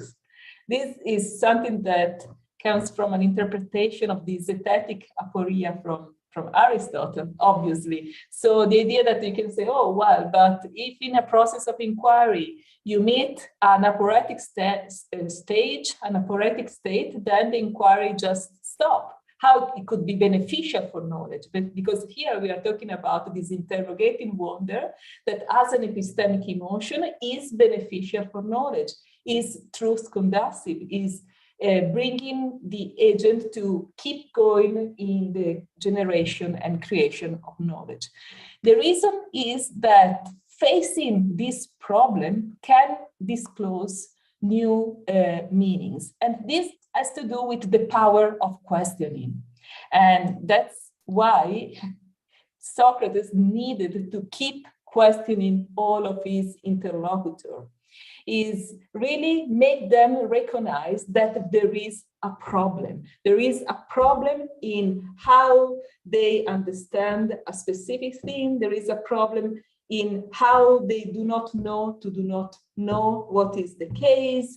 There is a problem in their ways of life. So this, for me, is very important also for getting to the point why Socrates' interlocutors in the first Socratic dialogues can be also antagonist interlocutors. If we take the Gorgias, so why is Socrates keep talking with Callicles when it is obvious that he does not want to change his mind? He really needs to make it clear that there is a problem there, that there is a problem in his ways of thinking and in his ways of living. And maybe, but I'm not going to argue about this here, I wrote about this in other papers, he was doing this not just for the sake of Callicles, because he seems to be quite an incurable interlocutor, but for the public who were assisting to the public debate and so could really recognize that there was a problem there. So here I would say that it is quite easy to accept that questions, doubts, contradictions are at the beginning of the inquiry. But why should they be experienced in conjunction with an affective state like wonder? Are we sure that this interrogating wonder is still an emotion? So here I'm addressing an objection to my thesis that says that this tamazein is a pathos, as Plato says in this line. And since it is a pathos, here we are really discussing an epistemic emotion. So it is not just a neutral mental state or an epistemic attitude, as it is called nowadays, you know, this attitude of doubting, questioning, raising process, but it is a felt experience. So here we can take this, this conceptual tool, the one that tried to differentiate between awe and wonder. And awe is considered by Gallagher, but it is quite accepted this in the contemporary debate on the philosophy of emotion, that awe is the direct and initial experience of amazement. Maybe it has to do also with the word astonishment that we discussed before. And wonder is a reflective experience, which leads to open questions. So here we are really trying to fine-grain our conceptual tools and specifying what we are talking about. So it seems that there is a specific kind of affective experience that can be reflective because questions the agent's ways of thinking, and this makes her addressing new questions. So let's come back a bit to Plato's text. And here we are discussing these lines from the Theaetetus. So let's ask, why is wandering the mark of the philosopher? So, or we could say, why wandering is at the beginning of the inquiry, why it is the motivating power that starts the inquiry. So for answering this question, we need to frame our lines in the context of the dialogue. And that is extremely interesting to see what Socrates and Theaetetus were talking about.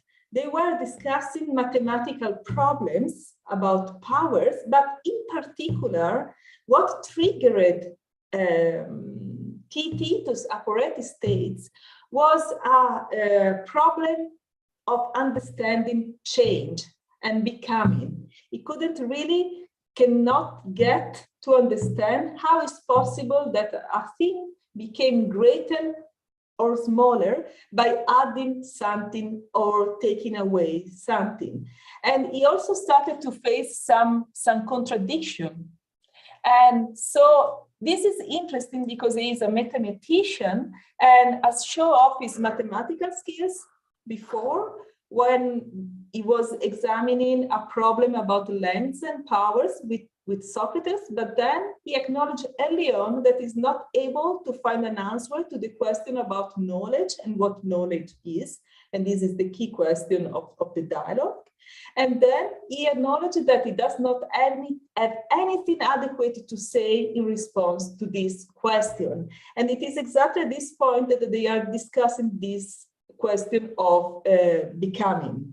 Socrates says, and we will come back to this in a moment, that what he experiences are birth pains. This is the very famous lines about the maiotics. And Theaetetus, after having tried to provide a new answer, he says that he was feeling dizzy a bit. And this is in response to his incapacity to make sense of a certain kind of change, discussing this line that we were discussing before. And Socrates at that point said that this is tautaumaze, that is the beginning of philosophy. And here we have this line. You can be sure, Socrates, that I've made numerous attempts to figure it out on hearing the questions they said you were asking. But the fact is that I can't persuade myself that I have anything adequate to say myself, or that I'm hearing anyone else give the sort of account that you are insisting on. On the other hand, I can't stop worrying about it either. So here we can find an important dimension of this aporetic state. So there is a tension. There is not just this recognition of ignorance, just saying, I don't know, sorry, and just facing a roadblock. But there is also this worrying about it. So there is this compulsion, this necessity of overcoming the roadblock. And so this creates a battle within himself. And this battle has been called by Socrates as birth pains. So it is something that is generative because, you know, since that Theaetetus was in this meiotic process of giving birth. And this has been triggered exactly by tautaumaze. So this is tautaumaze, experiencing this tension between ignorance and wanting to solve the problem. You can also call this in this way. So in this paper, we argued that tautaumaze is a sort of labor pain. And we find this exactly in the text, reading Plato text, this line in the context. And so it is important to say that the wonder is a pathos. So we don't want to say that it's just this epistemic attitude of questioning, doubting, addressing question. It is a pathos in the meaning that it is felt. So it is a kind of suffering. As we know that pathos, pathemata in Greek, all has this meaning that has to do with suffering. Suffering at the physical and mental level. So that's why here we are talking about these birth pains of maiotics. So we can say that wandering is at the beginning of inquiry, and it is epistemic, so it is beneficial for knowledge. It is truth conducive because it plays a fundamental step in the Socratic inquiry as a maeutic method. So here we have the skeptical dimension that is conjuncted with the constructive one, the one of generation of knowledge in our interpretation. So that's why this kind of epistemic suffering is the beginning of the inquiry. And so here we have the lives, you see, we are still in the same lives, around the 150. So we started at the beginning, I was reading from 135, then we come to 153. Here we are at 151. And are exactly, precisely the lines about meiotics, the birth pains. So those who get together with me have something else in common with women in childbirth. They suffer birth pains, and the sense of helplessness fills them night and day, much more indeed than a woman. And my expertise is able both to awaken and put a stop to the pain. So here you can see why I wanted to argue against the idea that wonder is just curiosity. So it is not just for the pleasure of knowing. There is this suffering that compels the philosopher to going on with the inquiry. So here, if we wanted to describe this experience of wonder, I would suggest undertaking a multidimensional perspective. So stressing the feeling dimension that has to do with the suffering, the cognitive one, so really recognizing a problem, evaluating something as problematic. But there is also a volitional dimension that has to do with desire, and this really plays a fundamental role in the birth pains.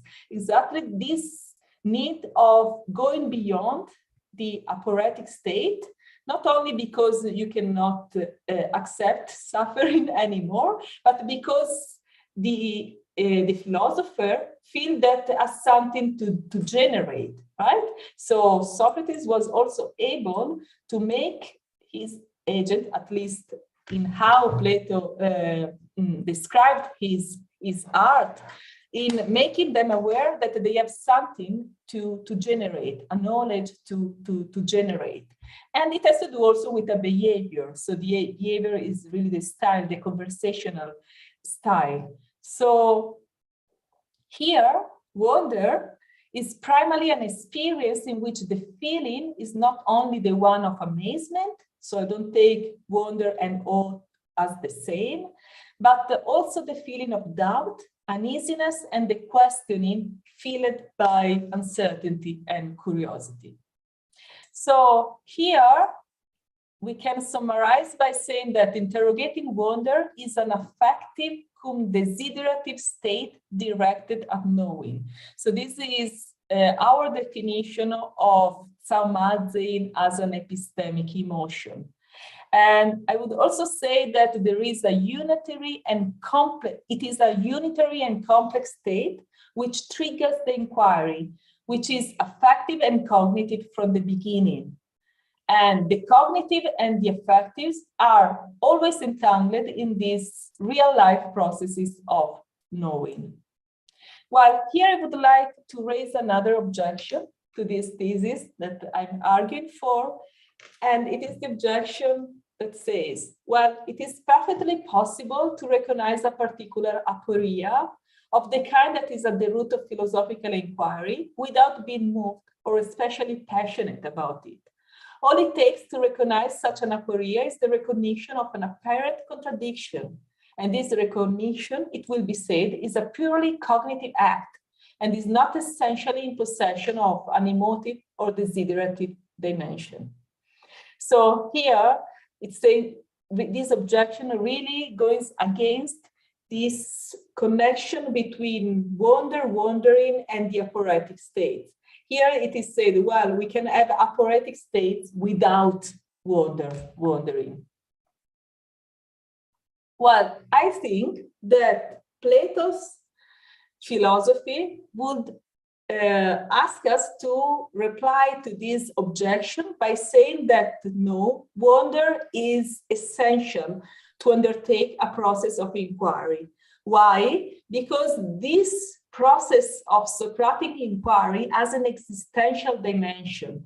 It is not only a speculation about, oh, well, I don't know, I cannot understand how becoming, how change is, etc. Because again, in the Theaetetus, it is said that propositions are battling with themselves in our souls. So here we have a conflict that is not only among beliefs, but is something which impacts the whole style of life of the person. It has really to do with the personhood. So it is something that really creates this existential crisis, we can say. And there is also the more general understanding of this for saying that Socratic inquiry was a style of life, or philosophy or philosophizing as a style of life. So it was not just the technical procedure to get to knowledge, but knowledge was so crucial to pursue because it was something that can transform positively the life of the individual and the city and the one of the citizens. So here, of course, we are speaking about the fundamental connection between truth and justice. And this, of course, has fundamental ethical and political implications. I mean, understanding Socratic inquiry or philosophizing as a style of life. But here, you know, the point for replying to the question is understanding aporetic states from an existentialist point of view.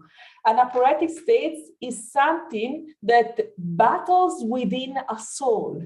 So it's something that really creates problems, and this suffering that I was referring to at the beginning is really felt by the agent because it's something that moves the agent, it's something problematic. And so if we take this perspective from the style of life or this existentialist interpretation of the aporetic state, we can say that this interrogative wonder is a mix of suffering and pleasure. So it is an ambivalent emotion. So I think that this is a crucial characteristic that also has to do with what I said about this tension. So it is not just a recognition of ignorance, but also worrying about it. So wanting to solve the problem. So it really motivates the inquirer of going beyond the uneasiness of not knowing.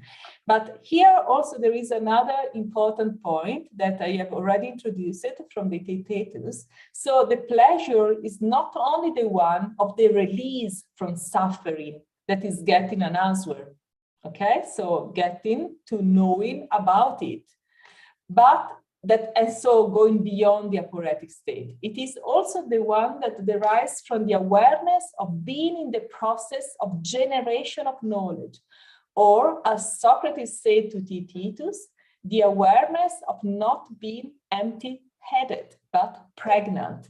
So it's recognizing that there is a knowledge in you that you can give it birth.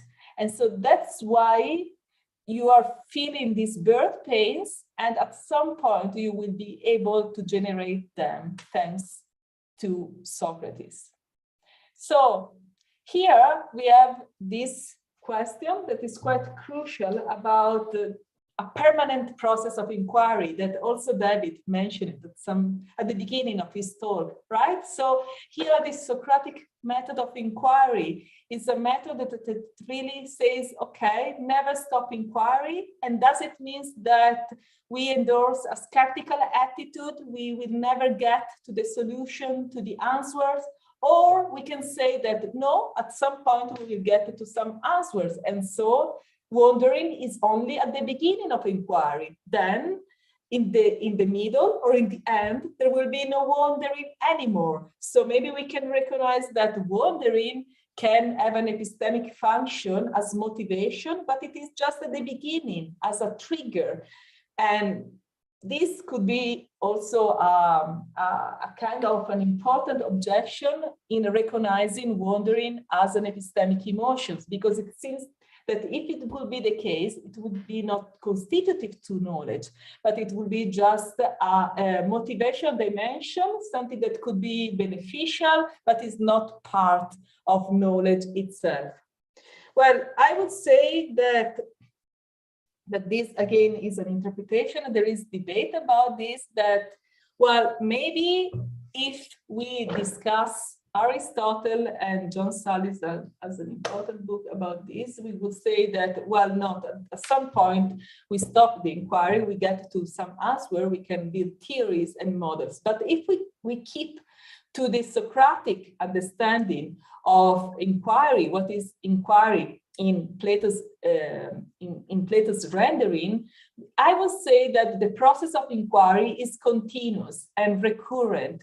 It cannot be understood as a mere line that blindly proceeds until the end. That is the moment in which the agent will acquire knowledge. On the contrary, the process of inquiry is made of dead ends, returns, and local pieces of knowledge. So it is full of these aporetic states.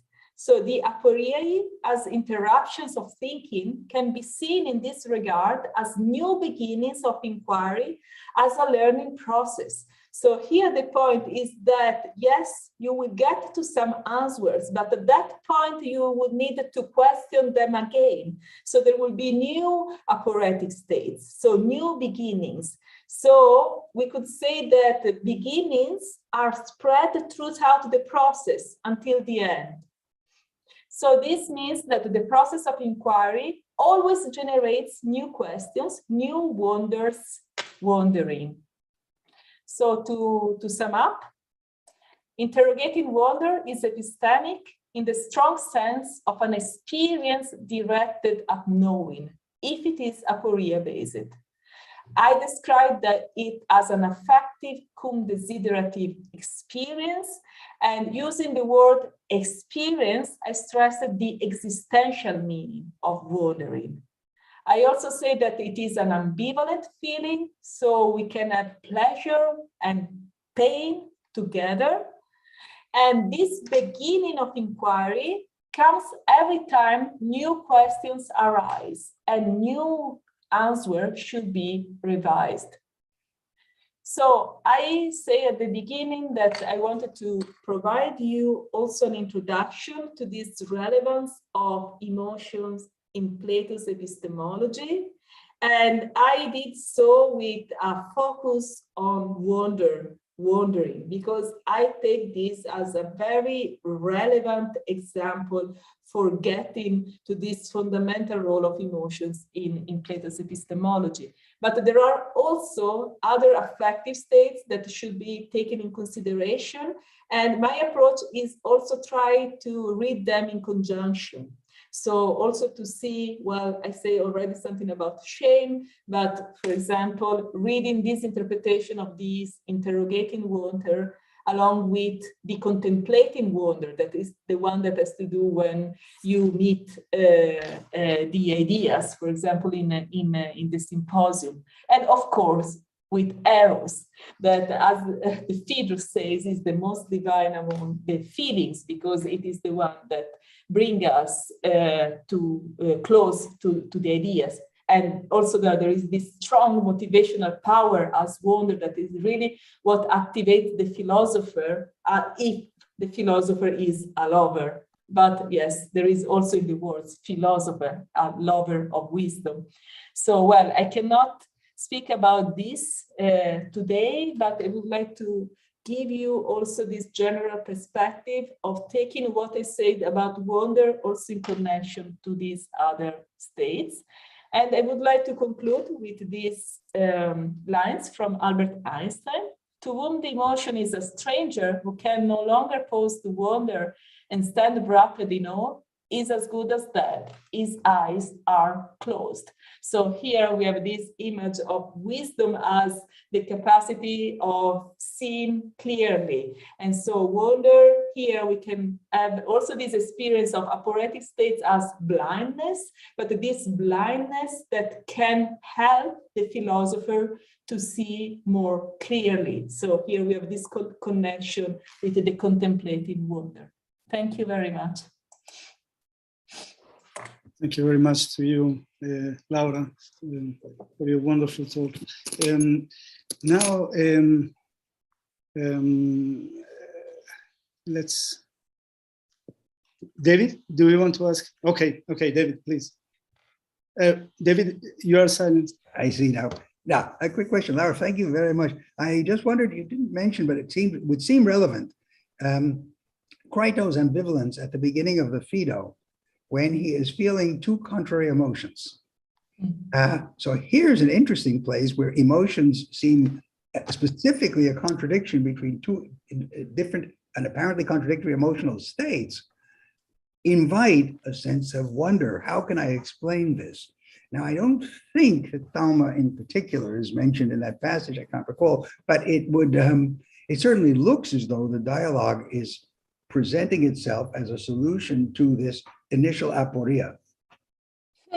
Wow, extremely interesting. I needed to read the lines again and check, but this is really would fit perfectly with my interpretation of these tensions, you know, that are there in the generation of this affective state. Yes, so I will check it out. Thank you very much. And perhaps, Laura, there is also another passage in the Sophists, the most famous passage on Amathia, where the feelings, the emotions involved in the elenkos are docility, so and sort anger, of mildness, yes. No, and then pleasure. But pleasure, it seems that there is an emotion that is directed to the audience more than to the subject of elenkos. No, so I don't know. Here too, there is some kind of tension. There is shame, but there is also some kind of relieving feeling, no? Feeling of. Yes, indeed. These lines are so important for my interpretation, and you are right. And there is also anger there. So it is said that, you know, the refuted person feel angry at himself and docile to who is addressing the refutation. So, and these angers really go in hands with this feeling of shame, because you are angry at really endorsing these contradictions. So you're angry at yourself because you are not anymore this valuable person that possesses knowledge, and so has to do with also self-esteem. And I think that this is also said that it is pleasurable for the audience to see. So this is important because it's really described the social dimension of this, and also shame and also anger in relation to social recognition and self-esteem are social emotions, can happen only if there is a public that is assisting to what is going on. And I really interpreted this pleasure of the public in terms of really attending to this purification. Finally say, oh, well, I can finally see that this interlocutor is a bad person, is holding contradiction and false beliefs. And so they can see this. Maybe this could be, but I think that also another way for reading the passages has to do with, because there is catharsis. It is a purification, right? Are the best purifiers. So there also Plato is discussing and comparing this to to tragedy, and right. So also as in theater, the feeling of release that you can feel when you attend to a negative emotion that can be anger that is exposed there. But there, Plato is revising this cathartic in an epistemic form as something that really can bring to a new form of understanding of the matter. The point there, it will be if the refuted person can really accept the refutation and really undertake this process of purification or not. Because in many cases, in the first Socratic dialogues, we don't see many interlocutors that they really change their mind or standard of life at the end. As you were saying before, Callicles does not seem to have learned. But for instance, the case of Thrasymachus maybe could be different because at a certain point he keeps quiet. And later on, in some later book, I don't remember which one, Socrates says that they become friends, no? And so and he also blushes, and blushing is an expression of shame. And so also this could be a good sign that maybe something is happening. But well, you know, there have been a lot of debate if, well, the Socratic method of inquiry is not successful because we do not really get to this transformation of the interlocutor. So, for example, also Blastus criticized the Socratic method of inquiry as not a reliable method of education or also for getting to knowledge. For me, Plato, what wanted to show there is that the problem are the interlocutors. So really stressing the negative characters of the politicians or of the rhetors, of the teachers of Athens. And so really criticizing them through this method. And in this way, also building up his new method of education, this new philosophical idea that was required. Yeah, but just to add a last remark, because you say so that this shame is directed towards oneself and also towards the public, because in your paper on the distributed extended cognition, you were addressing in particular the relationship with the public, but now you are saying that is also a fundamental and more intimate dimension of the process. Yes, indeed. So it is something that has to do with the character traits of the person, but these character traits, I would say that I needed to argue more about this. In the Greek times were not purely internalist as we are used to consider now, if you want. So there was always an externalist account also of these character traits as what are being seen by others. So there is always also this machinery of maybe faking shame in front of the audience because you know that they are watching you, they are there, so you needed to protect your social image in a way. But yes, we are also in this process of internalization of character traits. And there is this also, of course, feeling dimension and the felt dimension has to do with the personal, it's subjective. Thanks a lot, Laura. There was Maria Teresa Padilla was trying to, but I don't see her anymore, perhaps.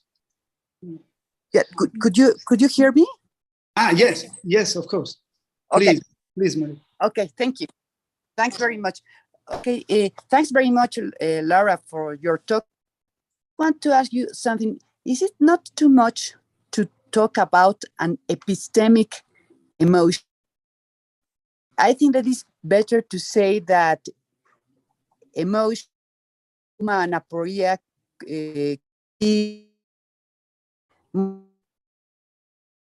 I cannot hear properly.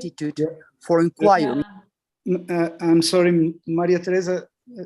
I think there is a problem with the connection. We cannot hear you very well. But let me. Can you hear me better in this moment? Yes. Now we can. Yeah. Okay. Okay, sorry, because my internet is not quite good. I am saying that, is it not too much to say that to talk about an epistemic emotion is too much, and it is better to talk about an attitude that thauma and aporia are permanent attitudes that are necessary for the process of inquiring? I think that it's better to say that. Is it not a contradiction to say that we talk about an epistemic emotion in Plato? Well, I would say no. I think that it is relevant, and of course depends upon your definition of epistemic emotion. Of course, the word emotion can be problematic, right? So if you want, we can say epistemic passion, if you prefer, because emotion is a very anachronistic terms for the Greeks. Also about this we have a lot of debates, but I keep using the word emotion because it preserves also this meaning of motivation, of urgency, of making you do something that is there in this samadzin. So it is not just a passive state, the emotion, as that you are just suffering, but this suffering is exactly what compels you to do something. And well, you suggest calling this attitude instead of emotion. That depends what we mean by attitude, but I just called it epistemic emotion because in the lines there is pathos. So Plato said that it is a pathos. So the discussion will be, is it okay to translate pathos, pathe, pathemata as emotion for the Greeks or not? We can also call them passion, as I said, but the point for me is really trying to get together this epistemic dimension and this emotional or affective or pathic dimension. Thanks very much, Laura. Thank you. Thank you. Now, Jorge, yes, please. Si quieres hacer una pregunta. Sí, yes, thanks a lot. Congratulations, Laura. Muchas gracias. I think, creo que fue una gran exposición. It was a great exposition. I had a doubt, a question. Tengo una duda. The aporetic, the condition of aporetic is the condition of the subject, or is a condition of the object?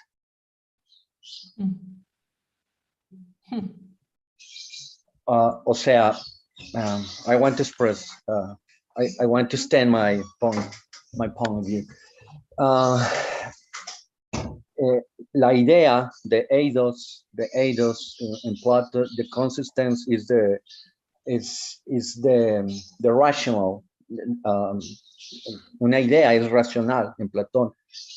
Y es lo que nos hace pensar que el conocimiento es racional, pero in your exposition, the epistemic emotional position parece que permite la descripción de lo emotivo, lo afectivo. Entonces, la consistencia de la idea, the consistence of the eidos is not only rational. No es solo racional, it's also I don't know, maybe emotional. No, I don't know. Es posiblemente pienso que la condición, si experimentamos la idea como racional, posiblemente la experimentemos también como emocional, algo que quizá el platonismo cristiano le ha llamado amor. Bien, o sea, la consistencia de la idea, no solamente su orden racional, sino esto que llamamos amor. Y mi pregunta, the question that I want to make to you is, this consistency is in the object esta consistencia de el eidos y el amor estar en el objeto, en la realidad, o es un atributo del sujeto, es solo un atributo de la persona, del sujeto, y es el sujeto el que genera la aporía, en realidad, porque el eidos quizá no es aporético. Maybe the eidos is has no limits, no tiene límites, ¿no? But the subject, el sujeto sí, the subject, in this case, the person is the person that put the limits. Es decir, nosotros somos los que ponemos los límites y ahí surge la aporía. O bien en su caso contrario, el objeto, the reality, la realidad, tiene esta consistencia, has the consistency of love and the eidos. Yes, thank you. Yes, okay, this is it's a great question, really.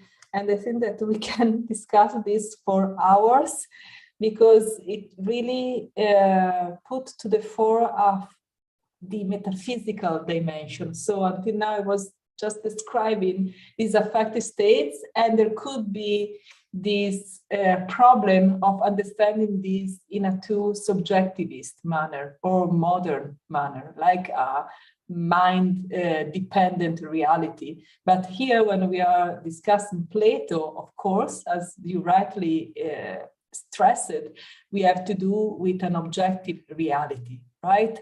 And also in this case, it's important to keep also the passive dimension of these emotional states. So these passive affirmative that are passions as well, because our reaction to a reality that is there and that can trigger something into you.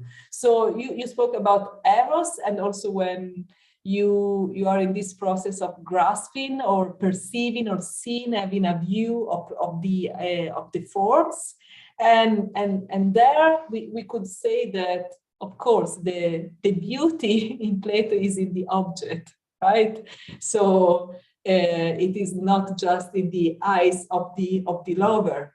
Well, in all the Platonic epistemology, there is this movement, also moving away from the traditional pederastic model that the focus was on the beloved, was more in the active sense, looking at the lover. But this does not mean that the beauty is in the eyes of the lover. It is there, it is in the forms, right? So in the case of the contemplative wonder, we can say that, of course, the beauty and the truth is in the object, in the forms. Is this the same also in the aporetic states?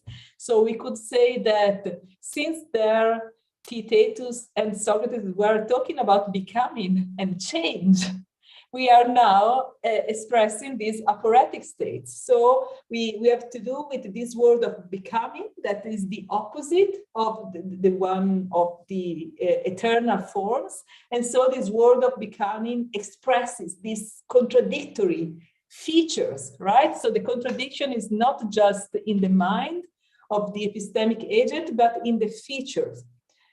Maybe I wanted to investigate on this a bit more. Could be a very good line to pursue. I would say that maybe a place where to go is the Phaedo, that has been mentioned again, when it is said that the phenomena, the things are inferior, the inferiority of the things, right? And so maybe it could be this inferiority that triggers these aporetic states. Although I think that it really focusing on the dimension of becoming and change and finding contradictions in change as really the key feature of the sensible world could be a good line to pursue. But I didn't until now. Thank you. Thank you, Laura and Jorge. Some more questions? Also in Spanish. Yeah. So, Laura, if you can tolerate me for another question. Also. Yes, please. But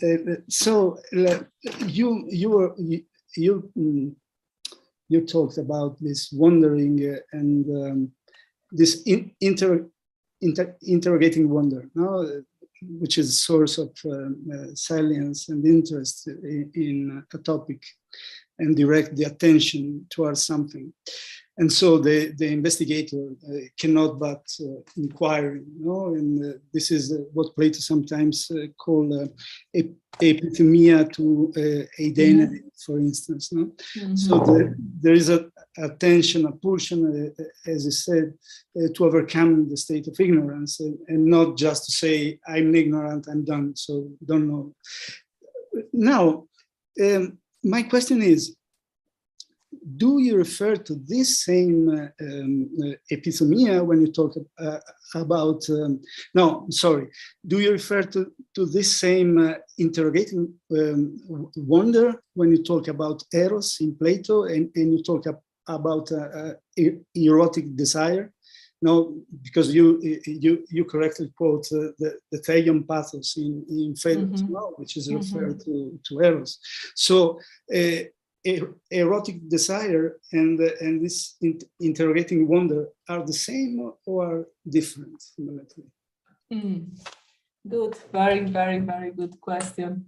Yes, I think that I would not want to say that they are the same, but they share very crucial features, because they are both playing this motivational role. So they are powers.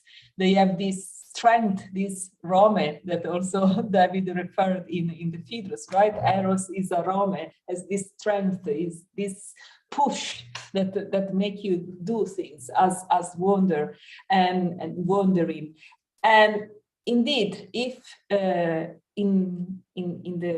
we take that who is this philosopher is an inquirer, is a philosopher who is pursuing this path of knowledge, but is also a lover, we have this strong connection, indeed, as you are saying, right? That it seems that, right, but they are still, maybe we could say that they are two key features of two key character traits or powers of philosopher, right?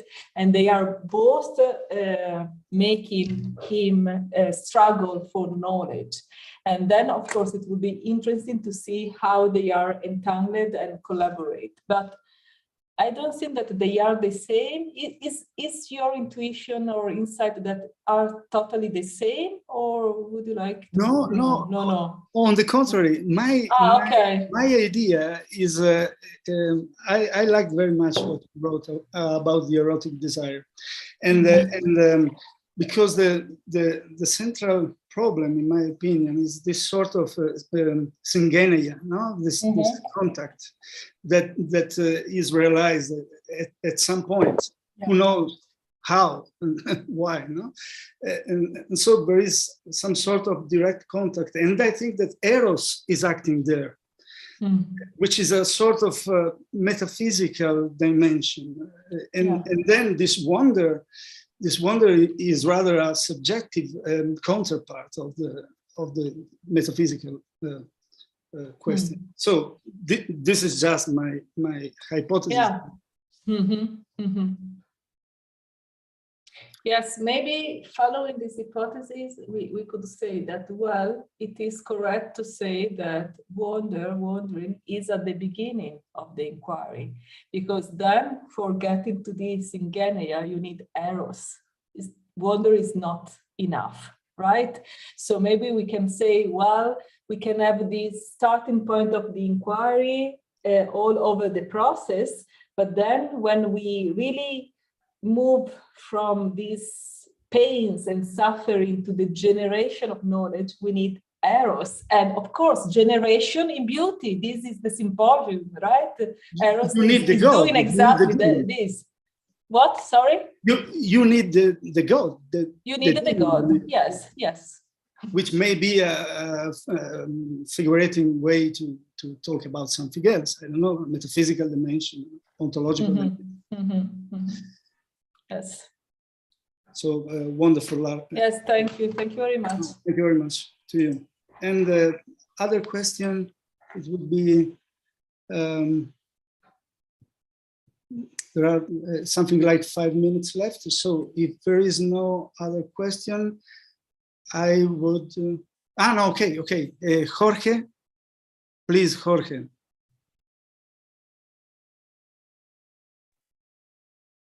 Listo, can you hear me? Yes. Well, congratulations, Laura. Congratulations, that was a really interesting talk. And I have a brief question on the cognitive component of the emotions in Plato. Let me be really brief on this, because we only have 5 minutes. Yeah, so if we keep in mind that in Plato's conception of emotions, there's an inseparable cognitive component in every emotion. What you say about these emotions that play a role in the acquisition of knowledge, what to say about these specific kinds of emotions in terms of cognition?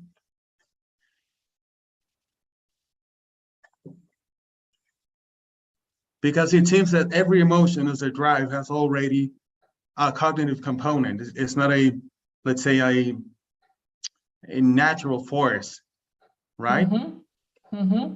Yes, so I think that in the case of wonder, the cognitive dimension, the evaluative that really means to evaluating the object as the case, right, is really this that make us perceive that our object of inquiry is problematic. There is a contradiction, something that is not okay, right? And so you evaluate the object as something that is falling short of your standards. It's interesting, this falling short of, because it has to do with also this inferiority about the Fido and the phenomena that we were discussing before, right? So the cognitive dimension is what makes you evaluate the object in a certain way. And it is strictly related also with the perception of a salience, something that this is significant to you, because you know the perception is a bit more direct, but this is really what orientates the inquiry. So perceiving salience started from the recognition that this object, you evaluate this object as something problematic, and this created the salience, and this trigger this volitional dimension of motivation of trying to understand it better, to solve the puzzle, etc. Right. Thank you. Well, thank you very much, Laura, and so we move on. I think let's introduce our last guest, which is Omar Álvarez Salas. Omar, estás con nosotros, ¿verdad? Sí, estoy aquí, Pietro. Solo tengo un poco de problemas técnicos, pero estoy aquí. Ok. En lo que tú presentas espero resolver. Sí. Ok, entonces te presento. Omar Salas is a very dear friend as well. Is the director of the project Formas del Saber en el Mundo Antiguo.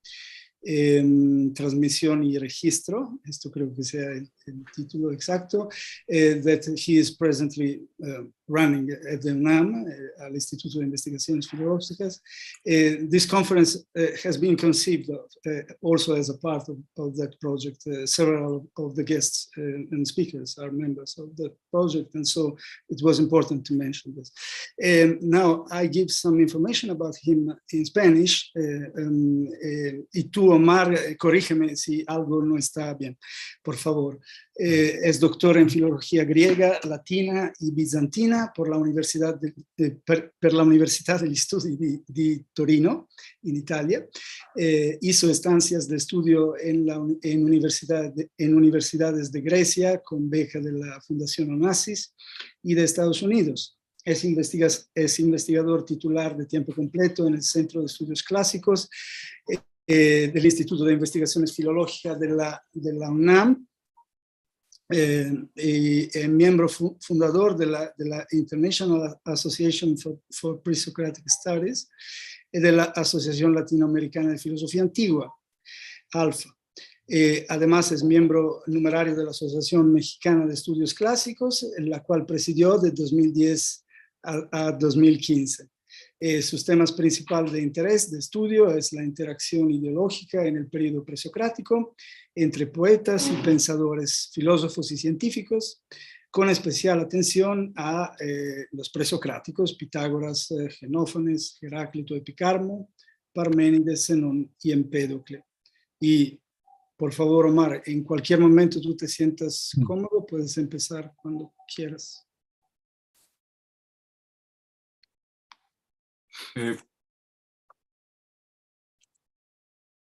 Muchas gracias a todos. Muchas gracias, Pietro, por la amplia presentación y por el gran esfuerzo. Te felicito de haber organizado este congreso, habernos convocado aquí y es para mí un honor estar aquí en este contexto y poder compartir con ustedes algunas ideas que he desarrollado a lo largo del tiempo acerca de la figura de Pitágoras de Samos a propósito de su probable participación en la elaboración de un saber filosófico y científico, que es una cuestión bastante debatida, un poco para introducir a esta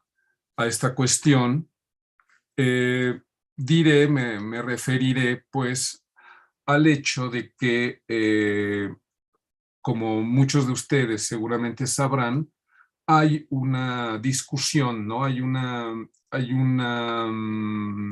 confrontación bastante, a ratos bastante intensa entre los que atribuyen a Pitágoras un papel importante, digamos, un papel de primer orden en la elaboración de la forma de investigación que ahora llamamos ciencia e incluso en la elaboración de la propia filosofía como nosotros la concebimos. Y por otro lado, hay quienes niegan totalmente ese papel, ¿no? Lo descartan.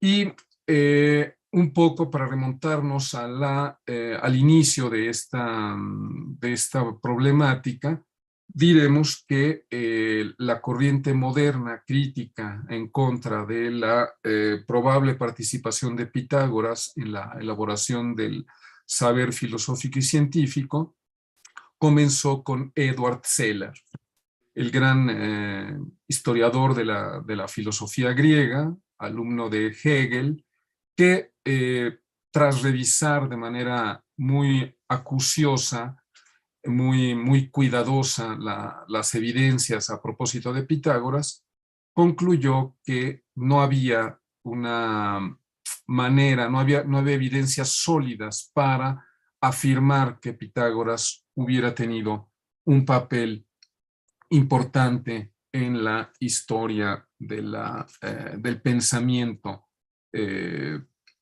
científico y filosófico. Y a partir de ahí, la imagen que había sido tradicional, digamos, ¿no? Durante siglos, durante milenios, pasando por toda la antigüedad y la Edad Media, de Pitágoras como un hombre de ciencia, digamos, ¿no? Como el que estableció los cimientos de la matemática griega, como probablemente el el descubridor, digamos, ¿no? Del teorema que lleva su nombre. Esto empezó a sufrir, ¿no? Una serie de ataques, digamos, ataques académicos, ataques por parte de personalidades importantes que, revisando la evidencia, llegaban a la conclusión, y voy a tratar aquí de compartirles un material para apoyar esto que les estoy diciendo. Concretamente, Walter Burkert fue uno de los que en el siglo XX, de manera muy denodada, ¿no? Dedicó esfuerzos a echar por tierra, digamos, ¿no? A cambiar la percepción de Pitágoras en el sentido indicado por Zeller, y a descartar el papel de Pitágoras en la formación de un saber de tipo filosófico y científico. Sin embargo, esa corriente, ¿no? Esa corriente de Zeller, Burkert y Hofmann, como veremos, Karl Hofmann en época más reciente, también es alguien que ha dedicado muchos esfuerzos a revisar las evidencias y ha llegado, al igual que Burkert, a una conclusión negativa a propósito del papel de Pitágoras. A pesar de esto, hay también una serie, ¿no? De estudiosos también de relieve modernos, también siglo XX y lo que va del XXI, que han opinado de manera favorable, digamos, ¿no? Entonces hay una discusión, ¿no? que se está llevando a cabo acerca de esto. Entre esos personajes veremos que destaca la figura de Charles Kant, ¿no? Es uno de los que de manera muy sólida han argumentado a favor, ¿no? de la participación de Pitágoras en la elaboración de un saber filosófico y científico. Y al lado de él, digamos, no de manera coincidente totalmente en la argumentación, en la postura, pero sí proponiendo también defendiendo, ¿no? la posibilidad de ver en Pitágoras a un filósofo, un científico, está el historiador de la ciencia y de la filosofía ruso, Leonid Jmud, ¿no? que también ha dedicado importantes esfuerzos a argumentar, ¿no? y a presentar evidencias a favor de la figura de Pitágoras como un hombre, un filósofo y hombre de ciencia. Entonces, bueno, hay estos dos grupos que de alguna manera se enfrentan, ¿no? en esta discusión. Ahora, hay que recordar, para poder juzgar bien, para poder entender bien por qué se da esta discusión, hay que recordar el hecho de que en el periodo en el que se desarrolló Pitágoras, en el que se desarrolló la vida de Pitágoras y su actividad, está históricamente confirmada, digamos, su presencia, ¿no? No se trata de una figura mitológica, no se trata de una figura legendaria, es una figura histórica que claramente está colocada en el siglo VI. Y en el siglo VI es el momento en el que se desarrolla la llamada filosofía presocrática. Esos predecesores, digamos, de la forma de investigación que Aristóteles también recuerda, ¿no? que pasa a los que pasa revista, ¿no? de manera también detallada y crítica en el libro Alfa de la metafísica y en muchos otros puntos también, ¿no? de su obra, ¿no? acerca de diferentes problemas. Entonces, estos presocráticos, la figura inicial de este grupo es identificada por el propio Aristóteles en Tales de Mileto, y fue seguido por Anaximandro y Anaxímenes también de Mileto. Fueron el inicio, digamos, ¿no? de esta corriente, una nueva corriente, se ha visto, ¿no? Se acepta, ¿no? Generalmente que se trata de una innovación en la forma de estudiar el mundo, de mirar la realidad y de investigar las causas de las cosas. Entonces, en este sentido, cuando Pitágoras aparece en escena, ya tenemos ese precedente, esas tres figuras de los milesios que ya habían hecho sus aportaciones, ¿no? a la filosofía y a la ciencia. Sin embargo, hay claramente en época sucesiva, ¿no? en el mismo siglo VI y en el siglo V, hay figuras de esta corriente, de este grupo de los llamados presocráticos, en los cuales se aprecian aspectos que para el moderno, para el hombre moderno, suenan anómalos, que no podemos colocar con nuestra mentalidad moderna un poco ya sectorializada, ya hiperespecializada. Y entonces hay una multiplicidad de aspectos que nos cuesta trabajo concebir como parte de una actividad propiamente filosófica o científica. Estos aspectos, en el caso de Pitágoras, pero también de otras figuras como Empédocles, tienen que ver con creencias, digamos, con nociones acerca de la configuración incluso de la persona humana, ¿no? Se inicia entonces la concepción del ser humano en términos de una combinación, digamos, de dos partes, ¿no? Una parte que sobrevive, una parte que tiene una persistencia, que fue llamada alma, ¿no? En algún momento, y que muy probablemente fuera una innovación conectada con la propia doctrina de Pitágoras, según algunos testimonios.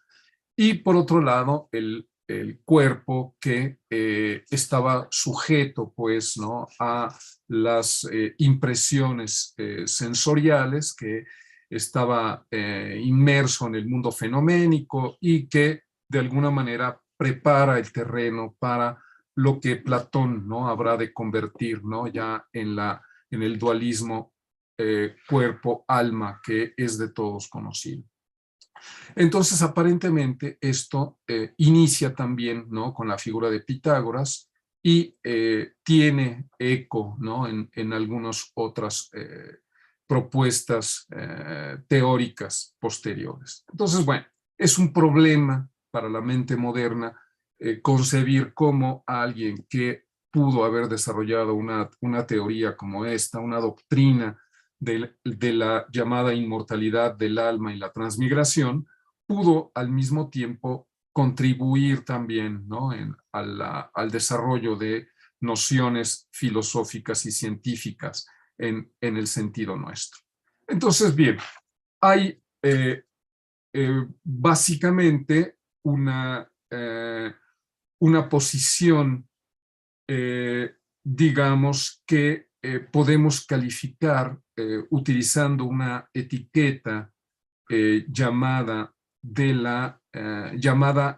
el criterio hiperracional por Patricia Kurt, que justamente consistiría en elevar, ¿no?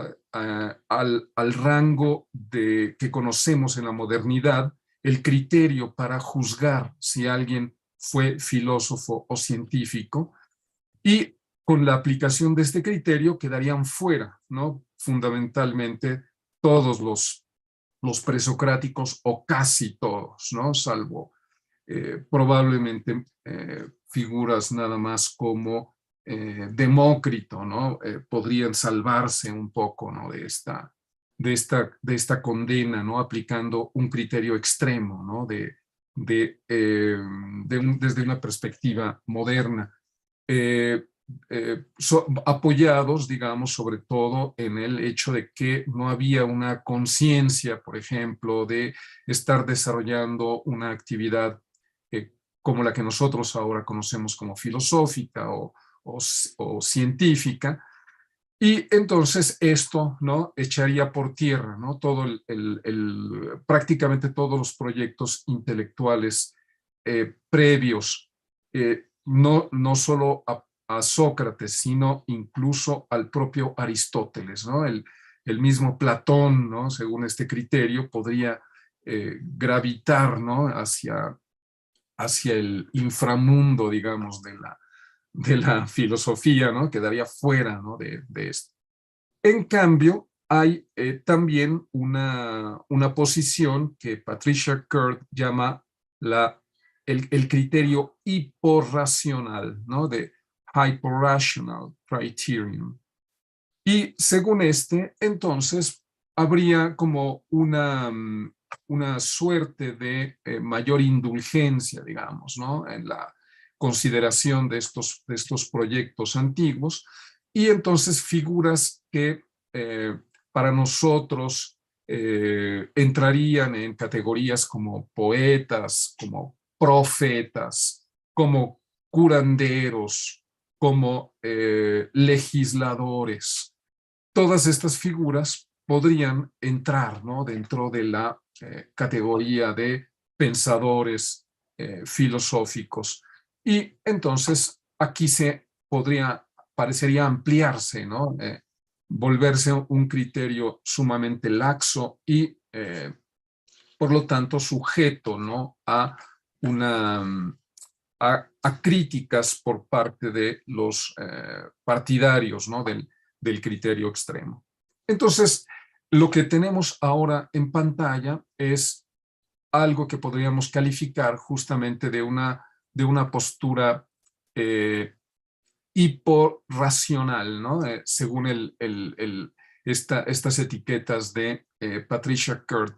Tendríamos aquí al famoso historiador, ¿no? de la ciencia, Alfred North Whitehead, que en su obra The Science and the Modern World habría propuesto esta clasificación, esta descripción de la aportación de Pitágoras, ¿no? Entonces ahí tienen el texto en inglés, leo la traducción que hice. Dice: la importancia de un pensador debe algo al azar, pues esta depende de la suerte de sus ideas en las mentes de sus sucesores. En este sentido, Pitágoras fue afortunado. Así, en la actualidad, cuando Einstein y sus seguidores proclaman que los hechos físicos, como la gravitación, han de ser concebidos como manifestaciones de peculiaridades locales de propiedades espaciotemporales, están siguiendo la tradición pitagórica pura. Entonces aquí se otorga, ¿no? a Pitágoras con su teoría, ¿no? acerca de la explicación matemática del cosmos que está asociada con él, se le asignaría un papel sumamente importante, ¿no? Sería entonces el fundador de esta forma de pensamiento que nosotros ahora llamamos ciencia. Por el contrario, en el otro extremo de la gama está el juicio de Burkert que ven ahora en pantalla, ¿no? De su libro Weisheit und Wissenschaft, que fue traducido al inglés con el título que ven ahí, Law and Science in Ancient Pythagoreanism, donde dice lo que tienen ustedes en pantalla. No ancient witness appears to testify that Pythagoras was a scientist. In studying the shadow he cast on later generations, all we can be sure of is the cryptic pleonti eidenae of the shaman and hierophant. Entonces, no hay testimonio antiguo que dé testimonio de que Pitágoras fue un científico. Al estudiar la sombra que arrojó en generaciones posteriores, todo de aquello de lo que podemos estar seguros es del pleonti eidenae, del chamán y del hierofante.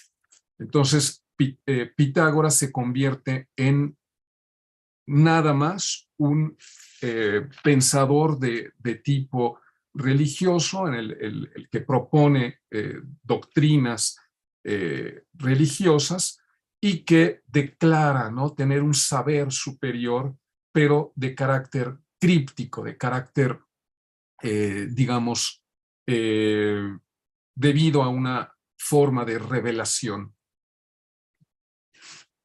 Esta postura está aquí plenamente desarrollada, esta postura crítica de Burckhardt, ¿no?, negativa a propósito de Pitágoras, tiene aquí este desarrollo en Huffman, ¿no?, que en la voz Pythagoras de la Stanford Encyclopedia of Philosophy dice lo que tienen ustedes en pantalla, que voy parafraseando en español, ¿no? Entonces, la cuestión pitagórica consiste en ir detrás de la glorificación de Pitágoras para determinar cuál fue el pensamiento y la actuación verdaderas del Pitágoras histórico.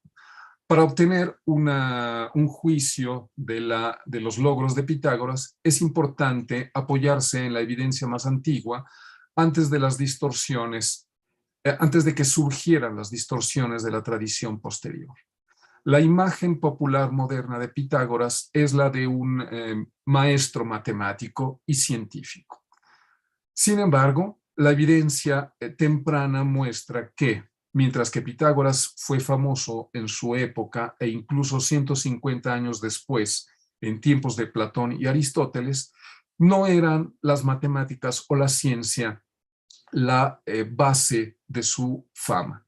Pitágoras fue famoso como un experto en el destino del alma después de la muerte, que pensó que el alma era inmortal y que pasaba a través de una serie de reencarnaciones. También como un experto en rituales religiosos, igualmente como un milagrero, un obrador de milagros que tenía un muslo de oro y que podía estar en dos lugares al mismo tiempo, y finalmente como el fundador de una forma estricta de vida que enfatizaba las restricciones dietéticas, el ritual religioso y la disciplina, la autodisciplina rigurosa. Entonces, esto es lo que concede a Pitágoras Huffman, ¿no?, con base en el estudio de la evidencia.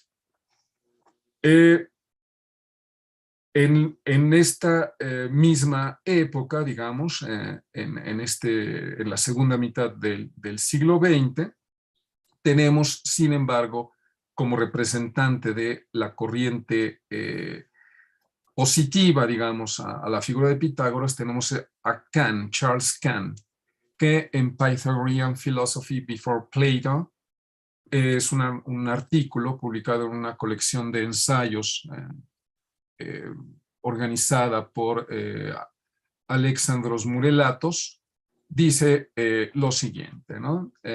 El no tomar en cuenta la conexión inevitable entre Samos y Mileto me parece que es lo que estropea el retrato de Burckhardt acerca de Pitágoras como un gran chamán. Seguramente era una figura religiosa carismática, pero toda la evidencia, empezando por la palabra historie en Heráclito, en el fragmento de Heráclito 129, sugiere que era más que eso. Esto fue en 1974.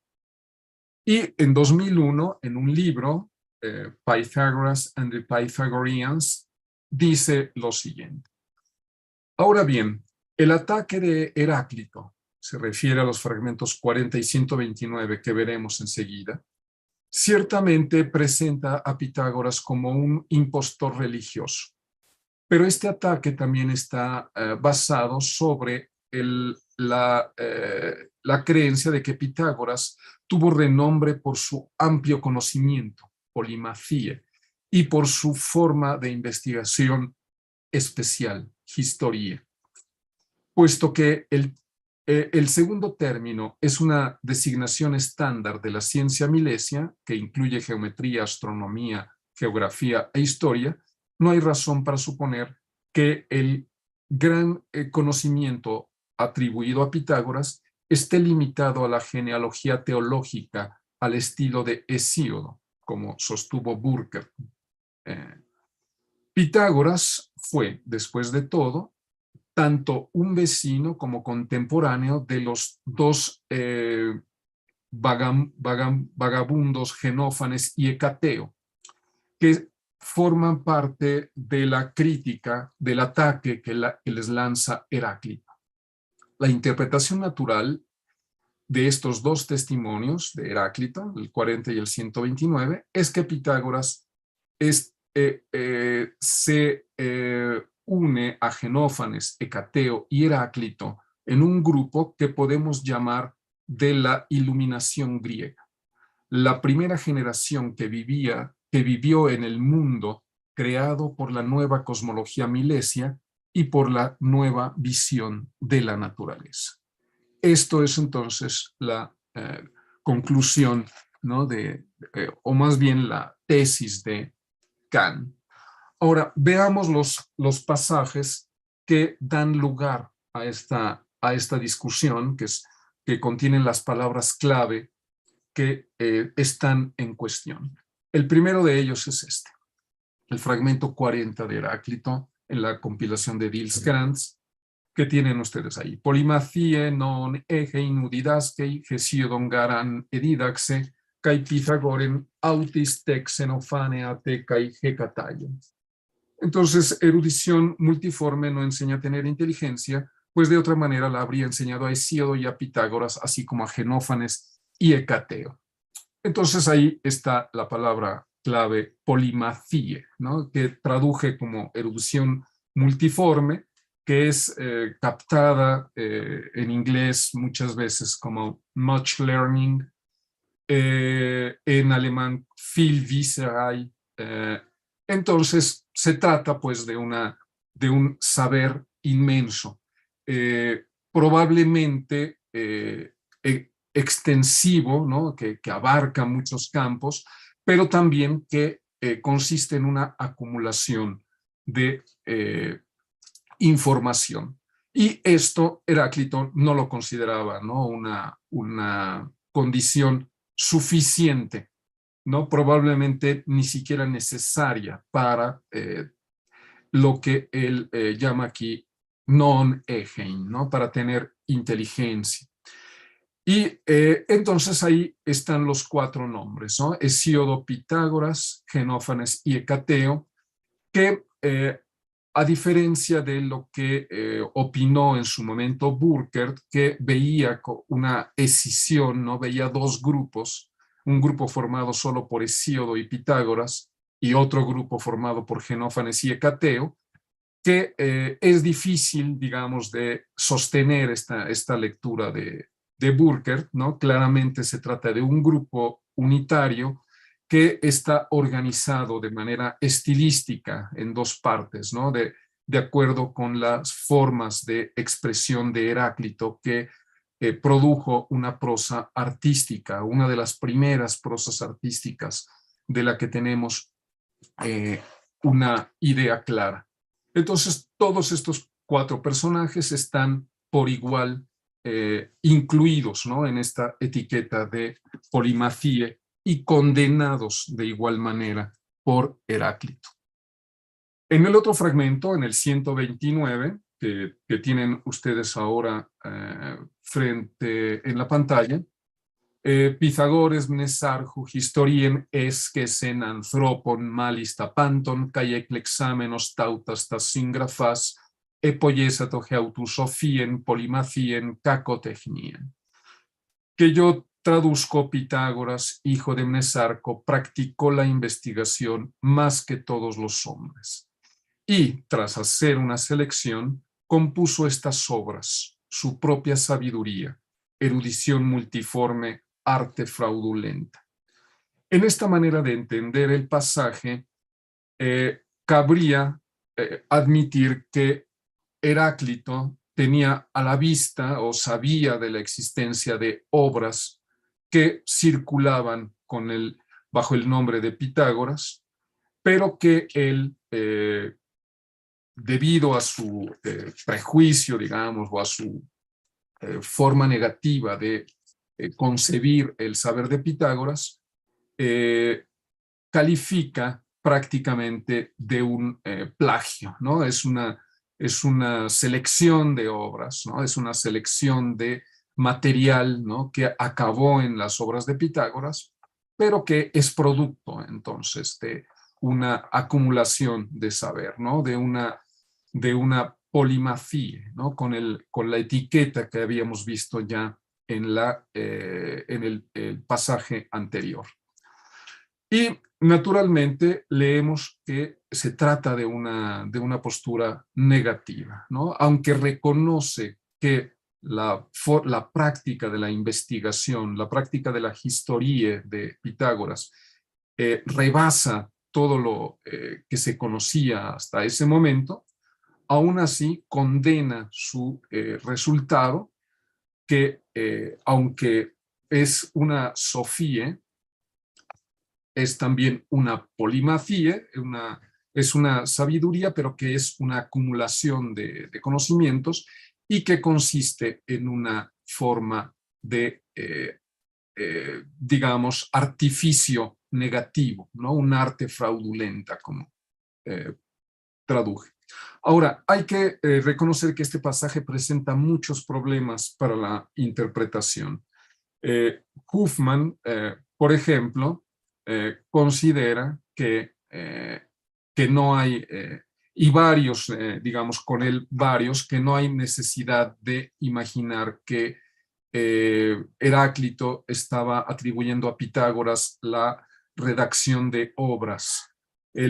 Consideran que eclexámenos, el verbo eclexámenos, hacer una selección, tiene como objeto directo tautas tas singrafas, pero en el sentido de una apropiación de saber. Sin embargo, esto no está garantizada, digamos, esta lectura. Normalmente el verbo que se usa para la apropiación es sferetizamenos sería, ¿no?, el verbo, ¿no?, la atribución de algo que es de otro, y que hace uno pasar por propio. Entonces, no sería precisamente el verbo, la elección primaria que garantizaría, ¿no?, que se está hablando aquí de una apropiación, ¿no?, un plagio abierto. Y por otro lado, historie también ha sido sujeta, ¿no?, ese término que se traduce aquí como investigación, ha sido sujeto a revisión por parte de Huffman y de otros, con la consecuencia de declarar que no es garantía tampoco historie, en la posición de Huffman, de una investigación de tipo filosófico y científico, sino que es una recopilación de información de diferente tipo. Entonces, aún concedido esto, sin embargo, lo que está claro es que se está atribuyendo a Pitágoras una forma enorme, digamos, ¿no?, una práctica de esa búsqueda, aún traduciéndolo de la manera más débil, ¿no?, simplemente como una búsqueda, como esto, aún así, nos informa sobre una práctica que llevó a Pitágoras a formar, ¿no?, un caudal de conocimiento enorme. Ahora, esto lo leemos también de otra manera en un testigo, por decirlo así, favorable a Pitágoras, Empédocles, en un pasaje donde no aparece el nombre de Pitágoras, pero del que la fuente nos garantiza, nos informa que se trata del propio Pitágoras, ¿no? Este personaje, este Tis, ¿no? Este personaje cuyo nombre no aparece en estos versos, pero que presumimos que unas líneas antes había sido mencionado por Empédocles, o que era descrito de manera inequívoca como Pitágoras. Entonces había entre ellos un hombre de saber descomunal que en verdad se hizo de enorme riqueza de ingenio, un gran experto en toda clase de obras sabias, pues cuando desplegaba todas sus facultades, fácil veía cada una de todas las cosas que hay en un lapso de 10 y 20 vidas humanas. Entonces aquí tenemos de nuevo la visión de ese personaje, Pitágoras, casi seguramente, como alguien que busca saber, que acumula saber, pero que en este caso es visto positivamente.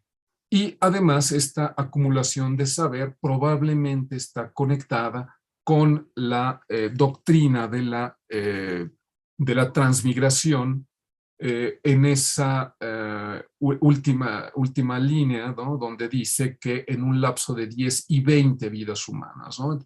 Probablemente haciendo referencia a esa acumulación paulatina de saber que era dado, ¿no? Por la posibilidad de reencarnar, ¿no? En diferentes cuerpos y por lo tanto persistir, ¿no? La persistencia de esa parte central de la persona que podía, con el ejercicio de la memoria, que era fundamental en el pitagorismo, acumular ese saber. Ahora, me referiré también a testimonios que provienen ahora de época posterior. Aristóteles, que en la investigación hecha por Zeller y también por Huffman, es declarado como como alguien que renuncia a referirse a Pitágoras como una persona que pudo haber practicado algo parecido a investigación científica o filosófica, pero esto solamente es válido en las obras conservadas, digamos, ¿no? En el corpus aristotelicum conservado, ¿no? Donde hay muy escasas menciones de Pitágoras, pero tenemos evidencias de obras, ¿no? De obras perdidas de Aristóteles dedicadas exclusivamente a Pitágoras y el pitagorismo, en las que menciona a este personaje en otra luz. Por ejemplo, aquí, que proviene aparentemente del protréptico perdido de Aristóteles, que se ha recuperado justamente a través de su amplia utilización por parte de Jámblico en su protréptico, en su propio protréptico. Y entonces dice así, ¿no? ¿Por cuál de entre los objetos que existen, probablemente de pensamiento, la naturaleza junto con Dios nos trajo a la existencia? Es como un planteamiento, una pregunta. Pitágoras, cuando escuchó esta pregunta, respondió: para observar los cielos. Y solía decir que era un observador de la naturaleza y que esta era la razón por la cual había venido a esta vida.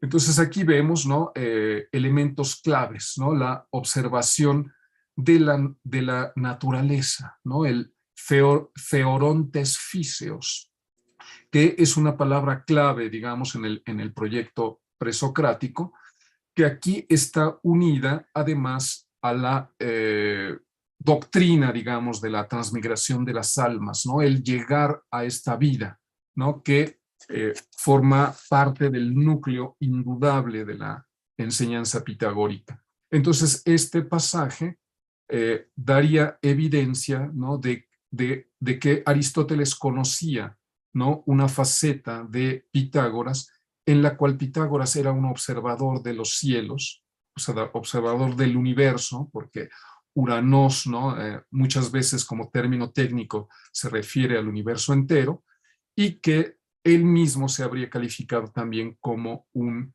observador de la physis, ¿no? Entonces, aquí tendríamos evidencia incluso aristotélica de una visión acerca de Pitágoras conectado con búsqueda de saber, ¿no?, de saber de tipo filosófico, sin ser calificado negativamente.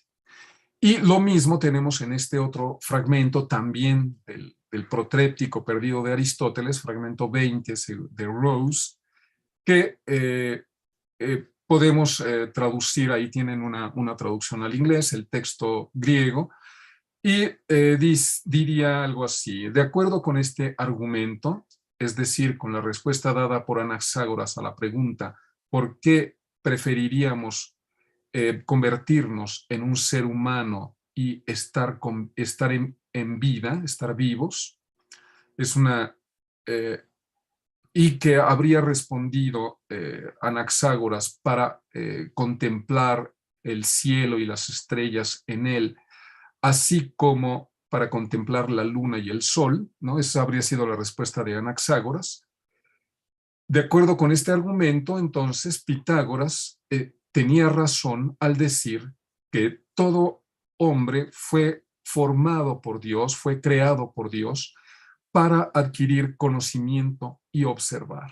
Entonces, veríamos aquí como parte de la doctrina central de Pitágoras, la búsqueda, ¿no?, de conocimiento expresada aquí en términos aristotélicos, ¿no?, con el verbo gignosko, el verbo en su forma de auristo, gnonai, y theoresai, ¿no?, para observar, elaborar también una teoría al respecto, y esto atribuido a Pitágoras en ese protréptico de Aristóteles. En otro pasaje también aristotélico, Pitágoras está conectado con una práctica, ¿no?, con una búsqueda que lo llevaba a la exploración de los números y de las ciencias. Este pasaje entonces conecta, sin embargo, a Pitágoras con un cambio, un Pitágoras que en un primer momento cultivaba las ciencias y los números, pero que después se dedicó también a la realización de prodigios, ¿no?, a formas de conectadas, digamos, con figuras como Ferécides, que pasa por ser un maestro de Pitágoras y probablemente alguien que junto con él contribuyó a la formación de la doctrina de la inmortalidad del alma. Y entonces aquí veríamos la conexión entre estos dos elementos, pero propuesta como una especie de cambio, como un Pitágoras que en un primer momento es una especie de científico, digamos, ¿no?, o una figura que practica, ¿no?, el estudio de las ciencias y de los números, y que luego se dedica pues a explorar otro tipo de cuestiones que tienen más que ver, ¿no?, con cuestiones místicas, por decirlo así, o de adivinación, etcétera. O, por ejemplo, como esta, ¿no?, que también es una evidencia antigua acerca de que Pitágoras habría propuesto la teoría de la reencarnación de las almas. Entonces, a la vista de esto y de otros pasajes platónicos, por ejemplo, que hablan, ¿no?, también de la figura de Pitágoras como el creador de una forma de vida, este famoso pasaje de la República, del libro 10, pero también considerando este otro pasaje del libro 7 de la República, donde se habla de un currículum pitagórico formado por varias ciencias que son llamadas aquí en términos ya posteriores como epistemai, ¿no? que consisten en astronomía, geometría y música, además de aritmética, que no es mencionada aquí. Y dado el hecho de que Platón seguramente se apoyó para esto en este pasaje de Arquitas, que habla de macémata a la manera antigua, a la manera pitagórica, para referirse a las ciencias, con atribución a personajes previos que habrían concebido ese estudio de las matemáticas, podemos entonces darnos cuenta de que la figura de Pitágoras y la doctrina pitagórica desde época antigua estaba conectada con la búsqueda de conocimiento matemático, digamos, conocimiento científico, y que no fue solamente una deformación ya post-platónica, digamos, en la época, en la academia, ¿no? Platónica, donde se formó esta noción de Pitágoras. Entonces, esto más para un poco acercarme también a una forma de conclusión, con otras evidencias que hablan, por ejemplo, de que Pitágoras estuvo contacto con no solo con la ciencia jonia, sino también con prácticas muy avanzadas, ¿no? de tecnología, como la construcción del famoso túnel de Eupalino en la isla de Samos, de donde era nativo Pitágoras, del que aquí podemos ver la entrada, y que consiste en una perforación que atraviesa la montaña Ámpelos en Samos por más de 1 kilómetro, ¿no? Y que fue una obra realizada muy probablemente cuando Pitágoras todavía estaba en Samos,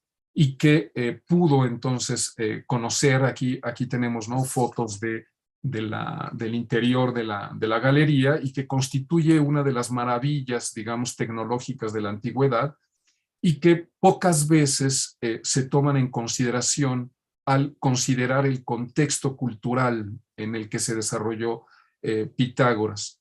Entonces, dado que había una tecnología ingenieril, digamos, tal como para construir cosas de este tipo, y dado que había también un contexto muy cerca de Samos, el contexto de los milesios, en el cual se había desarrollado ya una enciclopedia de saber, una enciclopedia que abarcaba muchísimos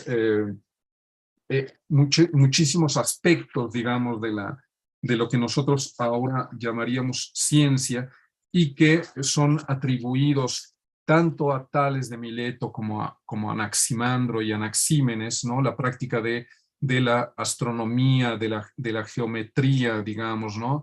Y también, ¿no? la postulación de una cosmología en la cual hay no solo una explicación del origen y la formación del cosmos, sino también incluso de la aparición de la vida, ¿no? y una evolución de las formas de vida. Es improbable a priori pensar que Pitágoras fuera ajeno a todo este contexto, ¿no? Había además una arquitectura sumamente avanzada en su época. En Samos se había construido el Heraion, ¿no? El que era en ese momento el templo más grande, más imponente de toda la Grecia conocida. Y entonces es a priori improbable que Pitágoras estuviera ajeno a todo ese contexto, y por lo tanto la conclusión inevitable es que había, ¿no? dentro de esa polimacia, dentro de esos muchos conocimientos que Heráclito atribuye a Pitágoras, por necesidad, dados también los testimonios de Platón y de Aristóteles que vimos de manera somera hace un momento, podemos concluir que Pitágoras estaba seguramente también consciente y elaborando, ¿no? Conocimiento de tipo filosófico y científico, además, ¿no? De todas las doctrinas de carácter místico o religioso que seguramente constituían solamente la faceta superficial, digamos, y más atractiva para el gran público de su enseñanza. Entonces, esta sería pues mi postura, que en la Polimathie de Pitágoras hace referencia a esta enciclopedia, ¿no? que podemos describir así, ya formada entre los milesios, y de la que Pitágoras fue también seguramente un representante que legó a sus sucesores en la escuela que fundó en Crotona para cultivarla junto con esas otras facetas, digamos, más populares como de chamán o como de renovador religioso que también ayudaron a construir su fama. Esta es entonces mi postura y les agradezco mucho por la paciencia en seguirme en estos revisión de las evidencias. Muchas gracias a ti, Omar.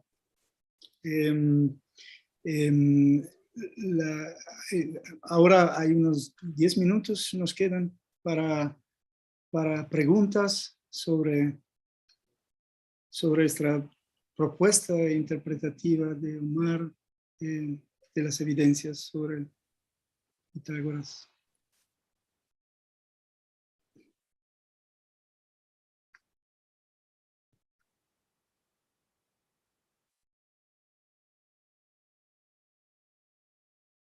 Déjame ver, Omar, si hay algún tipo de... Omar. Ah, sí. Sí. Nacieli, por favor. Hola, Omar, muchas gracias por tu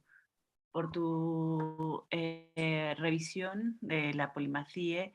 Y bueno, yo quisiera preguntarte sobre este testimonio que da Heráclito y que parece meter ahí como un grupo muy amplio, ¿no? O sea, está Xenófanes y está Pitágoras y Hecateo, que sí podemos ver como esa relación como cientificista, ¿no? O sea, ese corte cientificista de cierta manera o racional quizá, ¿no? De la búsqueda, que además son como búsquedas también distintas, ¿no? Hecateo pues es como una cosa histórica. Pero bueno, hay una búsqueda que me parece que ya tiene un mayor método, un método más racional, no lo sé.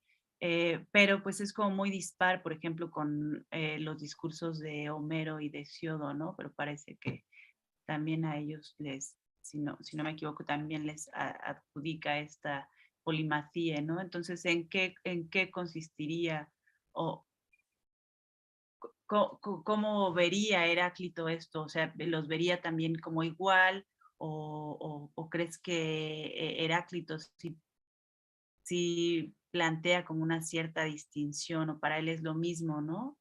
Y también quizás si pudieras ahondar un poco en cuál sería entonces la propuesta un poco de Heráclito, ¿no? ¿Cuál sería lo opuesto tanto a la propuesta de pensadores como Pitágoras, como Xenófanes y por otro lado que también es sería opuesto a Homero y a Hesíodo, ¿no? Muchas gracias por la reflexión, por la solicitud de precisiones. En efecto, a nosotros nos parecen bastante dispares, ¿no? Hecateo, el etnólogo, digamos, ¿no? Un explorador, un viajero que va acumulando información sobre pueblos, lugares, etcétera. costumbres, ¿no? Y en el otro extremo, Hesíodo, que asociamos con con una propuesta ahí de organización del mundo divino, que está plasmado en una serie de genealogías. Entonces sí, en efecto, el espectro nos parece extremo. Sin embargo, la figura de Hesíodo ya se había afirmado desde de época bastante temprana como el depositario de un saber, digamos, ¿no? Como una especie también de organizador de una nueva enciclopedia, ¿no? Del saber. Entonces, yo lo que podría decir, un poco para no extenderme, ahí he dedicado un poco estudios a esto, ¿no? A la enciclopedia de Hesíodo como precedente de muchas de las búsquedas presocráticas, ¿no? Por ejemplo, hay respuestas concretas por parte de Xenófanes a algunos pasajes específicos de Hesíodo, de la teogonía de Hesíodo, acerca de la forma del cosmos, por ejemplo, ¿no? Que para Hesíodo está dividido en una parte alta que es el cielo, la tierra y luego un inframundo. Entonces hay una interacción que se puede rastrear de manera muy clara entre las concepciones que presenta Hesíodo y las que luego los varios presocráticos, incluido Xenófanes y Heráclito, corrigen, digamos, a las que responde.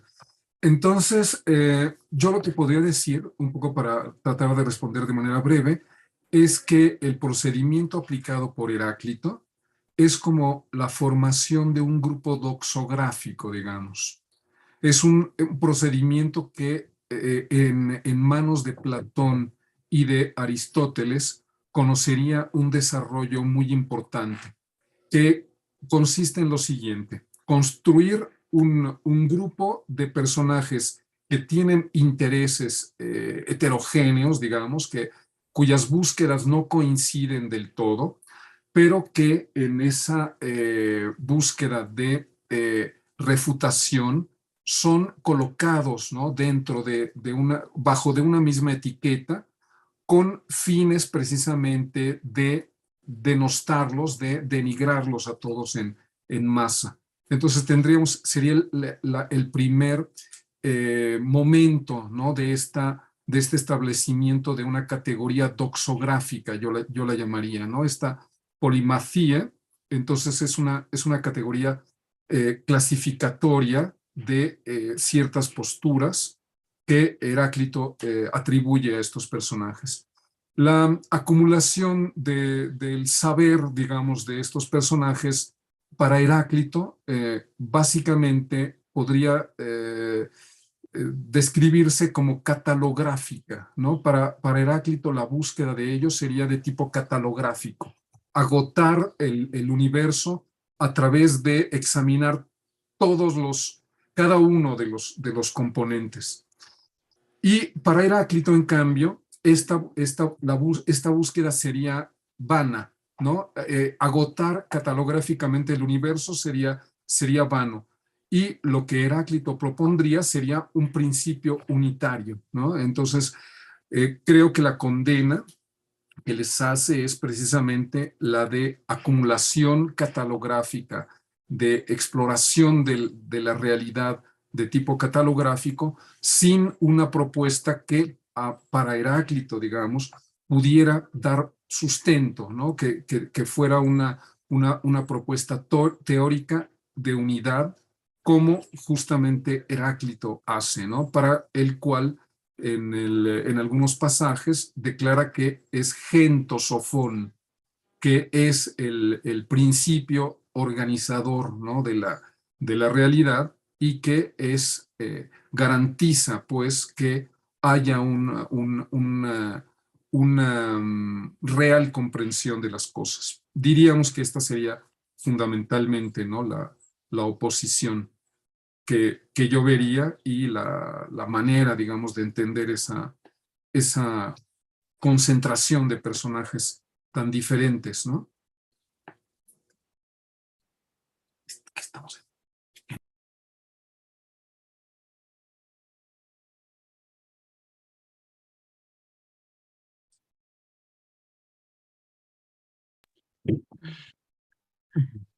Sí. Ok, Omar. Gracias, Omar. Muchas gracias. Entonces, una cosa final. Entonces, saldría de esto que la polimatía di Pitagora sería come una specie di metodo empirico ingenuo, perdón, una especie de método empírico, de acumulación empírica, podríamos decir, al cual Heráclito opondría una verdadera explicación científica, si quieres, ¿no? Una sorta de reducción a la unidad, por así decir. Esta sería un poco tu idea.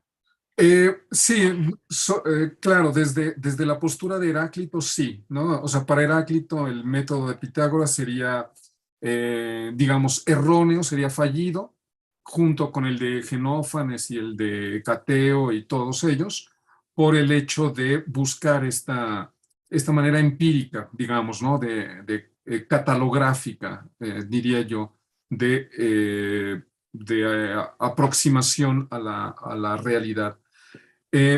Si bien me parece que, como es natural en toda polémica, haya un elemento de simplificación, ¿no? Por parte de Heráclito. O sea, yo no estaría a favor de pensar que Pitágoras era tan tonto, digamos, ¿no? O que ni siquiera Hesíodo, ¿no?